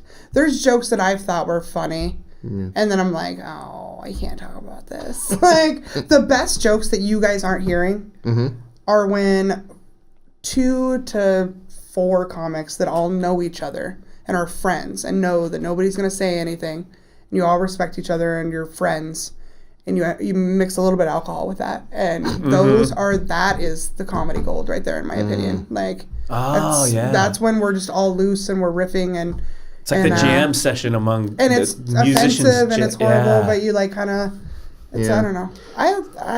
Comics are. I've never met crazier people than doing comedy, but I've also met some of the people that I respect the most ever doing comedy. I think my funniest moment ever on Anarchy Radio back in the day was when we had you, Christine, and Big Jim at the same time. And I sat there for like 45 minutes, just like a big goofy grin on my face. We were talking about my grandpa cutting his hand off with a meat grinder, and I've tried to make that joke work on stage. The meat hook or whatever it was. It wasn't a meat hook. Yeah. My grandpa cut his hand off in a meat grinder in the 50s. And it's never, I can't get past that. Because how else do I start the joke? They have to know what's going on. But I can't, people are like, nope, I don't want to know anymore. Nope. And then he had to still be a meat cutter. So, nobody's coming to my festival. So he was a carpenter and a fabricator. Like, he was a very smart man. He basically made a metal cup that went over his hand that he could slide a blade into. Yes, that's it, exactly. And had a tiny little hook on the side. It was tiny. It was the size of my pinky. And so he could pick up sides of beef and then still cut things. But you tell people that your grandpa, when he died, the funeral guy brought his little cup out like 3 times. My dad and was like, I don't know what to do with this. And my dad's like, there's a hand missing fingers. I mean, it's not a brain teaser. Like, just find the part that doesn't have stuff and stick it on there. Yeah. So they give him a big old zip up hand, I guess, when it happened, because it was like 1952. Yeah. They give him this big rubber hand that had zipped up, and it had like a big gaudy ring on it and like hair on the. And my grandpa refused to wear it. He was a very modest man, and So my brother or my dad said him and his brother scared the crap out of each other with it. Oh, yeah. And so when he died and we cleaned out his house, I wanted to find the hand so bad. But you knew one of my dad's friends came over and like probably was the 70s, got stoned up there and was like, I'm taking this hand. I would have stole it. Like I would have stole that hand. Anyway, so yeah, that night with Jim, like I died that night. Jim and Christine are such good friends. Yeah. Are you guys gonna come to the festival? Undertale? Yeah, you guys gonna come and see Christine? You know, no pressure. Nothing like asking for the sale on air. Right. Well, you guys can go to undertalecomedy.com and buy passes now. Excellent. Oh my gosh. Excellent. Sorry. Excellent. Maybe we should. We could show them the website again. Oh, Amanda, I miss you. I know, I'm a lot. I'm sorry. I may only get on stage once or twice when Tori's not looking well there. Like, because I'm a comic first, so this has been really hard for me to remove myself from comedy to producing. Right. How can you just sit there and go, watching someone up on stage and go, I could tell that joke. It's more like I want to have fun too. Like seeing kids play outside and you're sick and you're looking through the window and you're like, I want to go out and play. Yeah. It's like being a musician when you're seeing a band or something and all of a sudden, I mean, that's the problem I've always had. It's like, I'm always like, I want to just play, Exactly. And you just, So you have to buy a whole weekend pass in order to catch one of my shows because you never know when I'm going to go up. Go to every show. No, it would be impossible to go to every show. I was looking at the venues again. You talked about this, the Beach Club. The Beach Club. Capacity 300. I'll put this up here. Yeah, about 245, 300. The Cultural Center. 200 people. The Obituary 50. So are things going on simultaneously in the schedule there? Okay. Okay. The shows will only be at the Obituary on Thursday.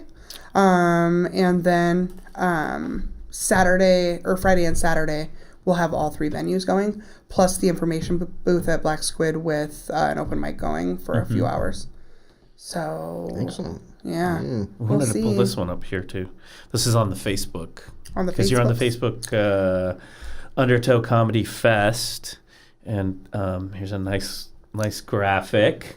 Thanks. They're small. There's a lot of them. There's a lot of people to fit on one post without. I don't want to just put their names. Well, there's like little portholes. There's portals in the cruise thing there, and Nice. And then it's all very nautical. Imagine that. Look, there's a sinking ship. It looks like the Love Boat or something. All very the Love Boat. We'll see how it goes. I think it's going to be amazing. Like, honestly, our lineup is so solid. We have one of the guys, AJ Foster. He's Jay Farrow's feature from SNL. I worked with Jay and AJ at Helium and just had a really great time with them. So I was really happy that he wanted to come. We have a bunch of good LA comics. We have Christine from Arizona. We legitimately have comics coming from all over the country. And I think there's no way. I don't know. I don't want to say that out loud and jinx myself, but I think it's going to be an amazing weekend. I think people are going to have a great time. We have amazing comics. We're It's out on the coast. Here at the coast. That's what we said during the submission thing. I'm like, and there's the Pacific Ocean. Like, we are literally, our venues are facing the ocean. Like, nice. And we're giving our comics free lodging. They're staying at Tori Ward, the owner of Lincoln City Laughs, who is the owner of the festival, and my co-producer.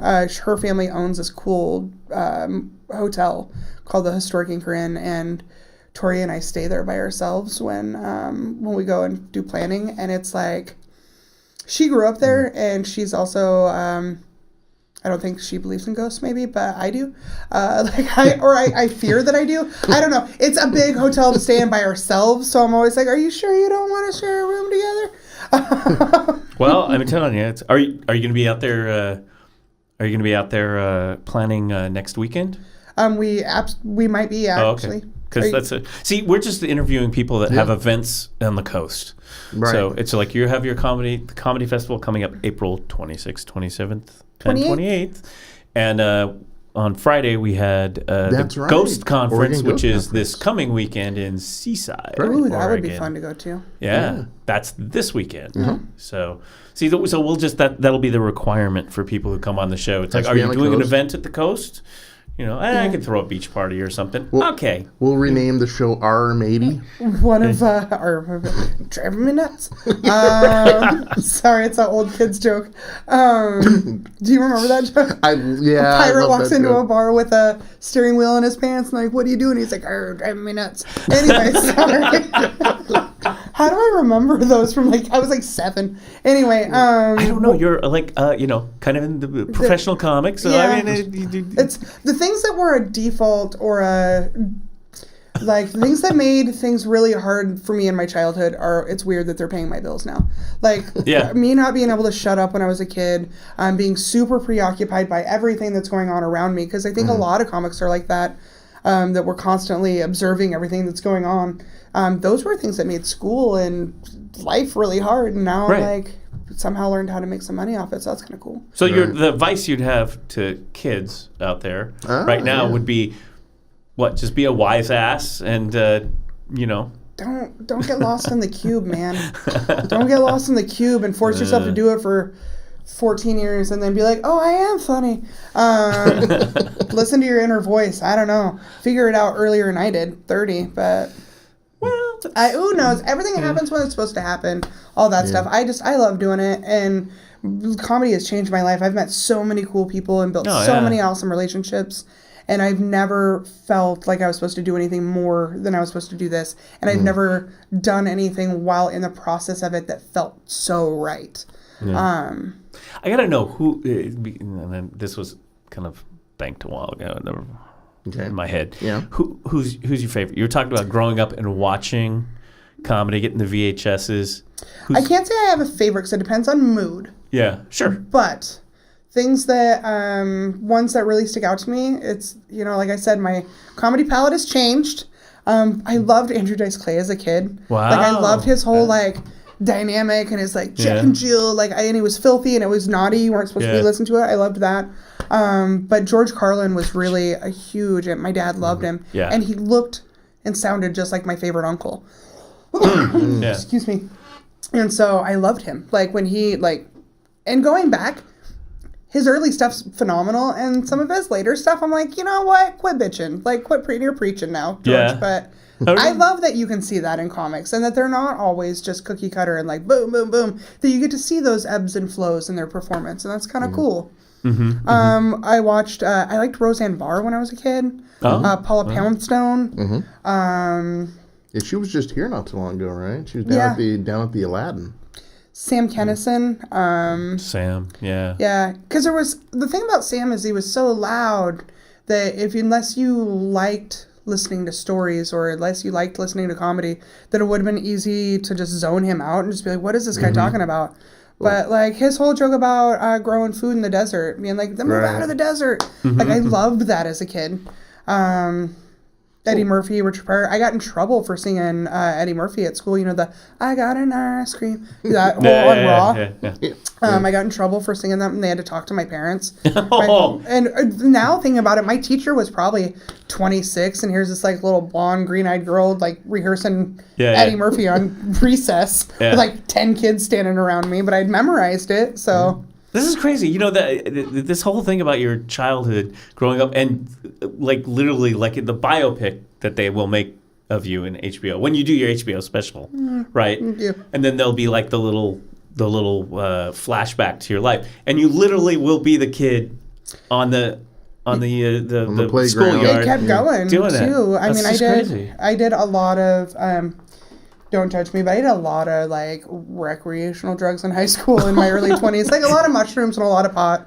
And you were researching. I was researching, and we would go doing your research. When you're a bunch of kids and you live at your parents' house, you can't eat mushrooms at their house. No. So you'd go to the woods and we'd build bonfires. Go to the woods. We would. I remember this is what kids in Oregon did. Just to let you know, True. You go up to the woods, you'd have a big bonfire, you'd eat mushrooms, and I would always end up standing behind the bonfire with it in front of me and just talking for 2 or 3 hours.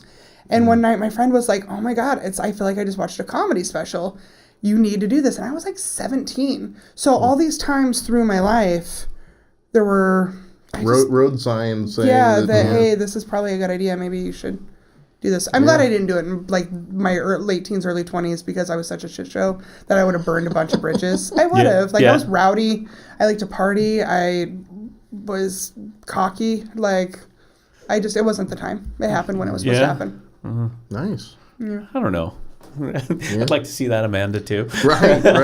Hell on wheels, man. Might get my dad a hard time. I could see that in you. Yeah, it'd be like, oh, there goes Amanda again. She still lives in there somewhere. Like, we were in Bend. Speaking of bonfires, my friend Joe and I, the guy that opened for me, a good friend of mine, we went to Deschutes Brewery after the show in Bend, and we're having drinks, and these two guys are just standing right next to us in the bar, and I just started talking to them, and I do that a lot, and then they just sat down and had drinks with us, and we ended up making friends with them, and then at the end of the night, they were like, hey, we're going to a big bonfire, your friend's tired, do you want to come with us? And there was still a 19-year-old man in the back of my head was like, yeah, I'm going to go to a bonfire and drink. And then 38-year-old man was like, you have festival stuff to do, and you're an adult. Go back to the hotel. And I did. I went back to the hotel. But my first instinct was still to be like, hell yeah, I want to go to a bonfire. Like, what is that? When does that go away? Like, I'm just too old for it now. I don't like to drink anymore. Like, it makes me horrible feeling the next day. Drinking's not my drug of choice by any means. Carbs are. I love bread, but that's when I feel a little crazy, I get some bread. Hell yeah. Like, friend, like, no, I'm not a big drinker anymore. Well, when you're 18, you have those recuperative powers, right? It's like you're Superwoman. You can wake up the next day, bam, you're hair of the dog, let's go. Go work. And then, but I can't drink anymore either because it disables me. I'm just like system shut down. Like, no, I have to lay on my side. Disables me. That's right. I have to put the placard up on my window the next day because I'm just, system shut down. That's what I always picture, like, graphics going down.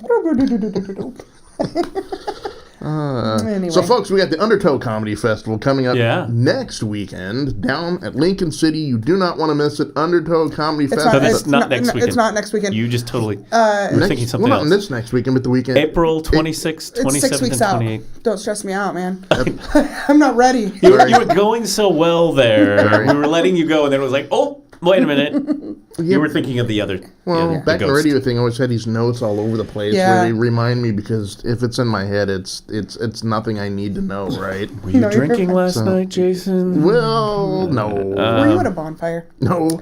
But edibles are really good. Yeah, right. Undertale Comedy Festival is in Lincoln City the last weekend of April. Yes. The 26th, 27th, and 28th. Passes are on sale at undertalecomedy.com right now.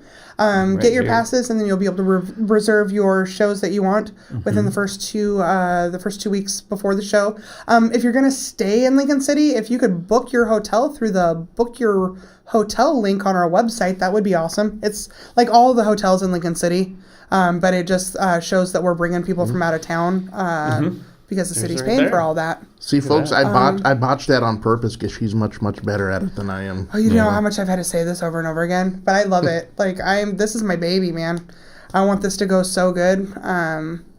Tori and I are just like, are we going to like each other or hate each other after this? No, we're fine. She's wonderful. She's also a very talented comic. Grew up in Lincoln City. She's been booking that hotel in the Eventuary her whole life. So she's been quite the asset. But yeah, this is going to be awesome. Ron Funches, Jeff Dye, Lori Kilmartin, Shane Moss, Ron Lynch, and then a bunch of great Portland comics. Gabe Dinger is coming to open for Ron, even though he lives in LA now. Bree Pruitt, she's coming back from LA. Wow, but then we have heavy hitters like Adam Posse, Caitlin Marhauser. They're both killing it in Portland right now. Love Adam, yeah. Yeah, Adam's great. Yeah, I feel like I'm missing people. Jason Traeger. I mean, there's 30 comics. Sorry if I'm leaving some of you guys out, but I chose you, so. You can look at them on the Facebook. Yeah, it was really Undertow hard. Comedy Fest on Facebook. The awesomely talented Christine Levine, too. Christine's coming. Murray Valeriano from LA. I've worked with him. He's going to come up. He wanted to surf. That's why he wanted to come up.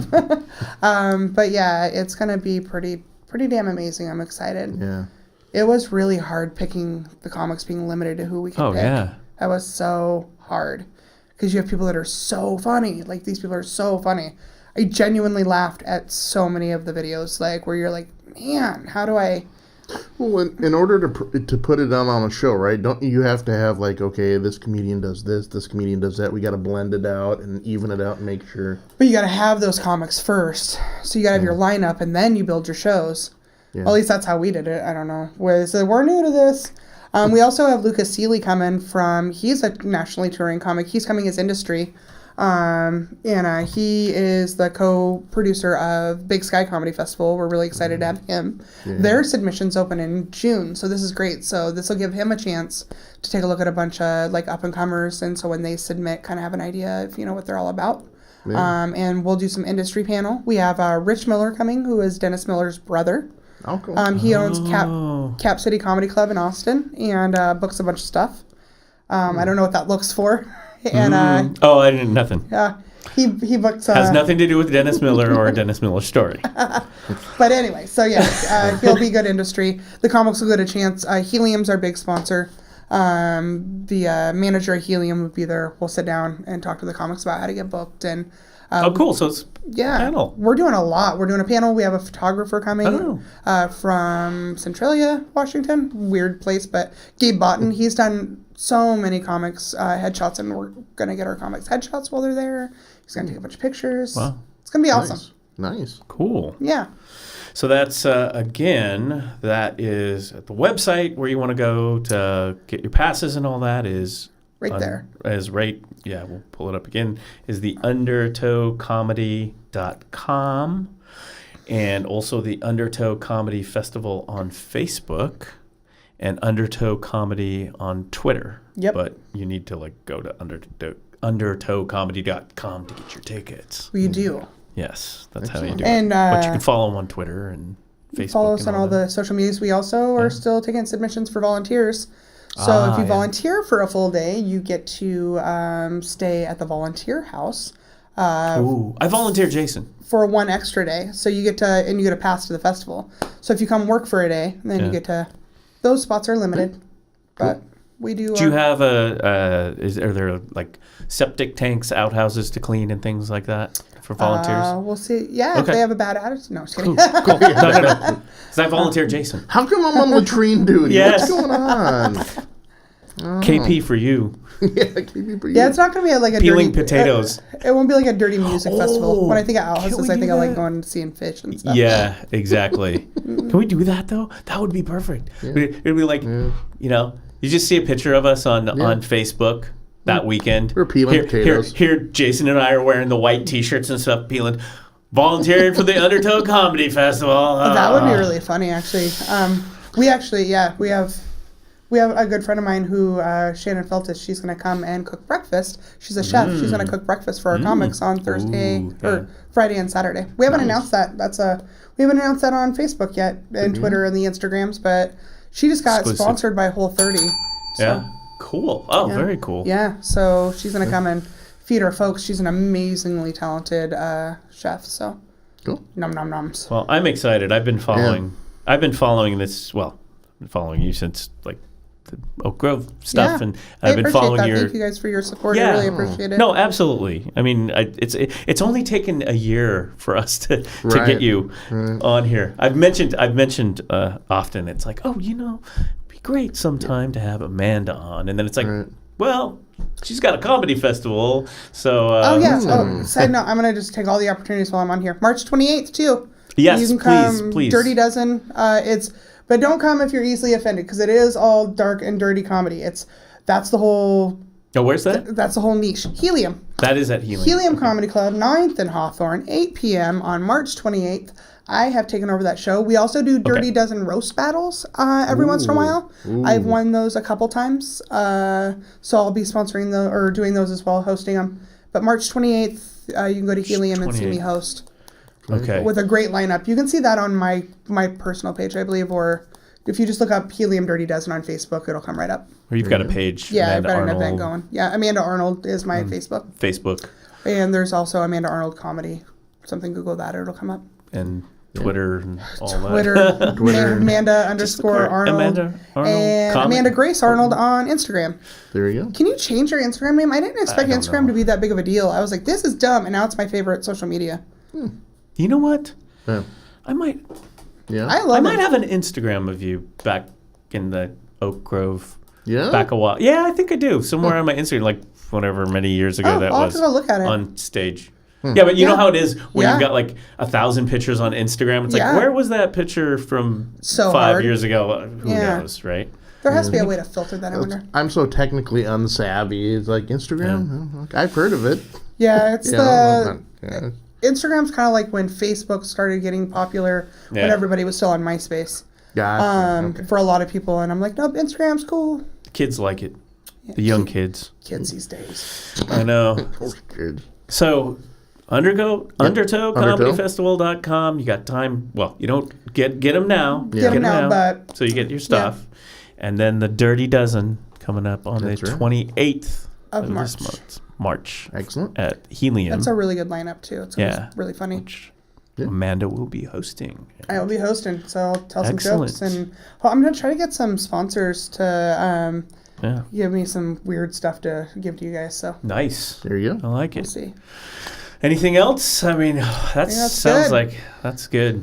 Well, Said all the things. Thank you guys so much. Oh, I it's really great. appreciate it. oh, well, the pleasure is ours. If I can, the battery's dying now. See Yeah. that? There it Oh, goes. that's Yeah. No, the pleasure's ours. Jason, yeah. Yes.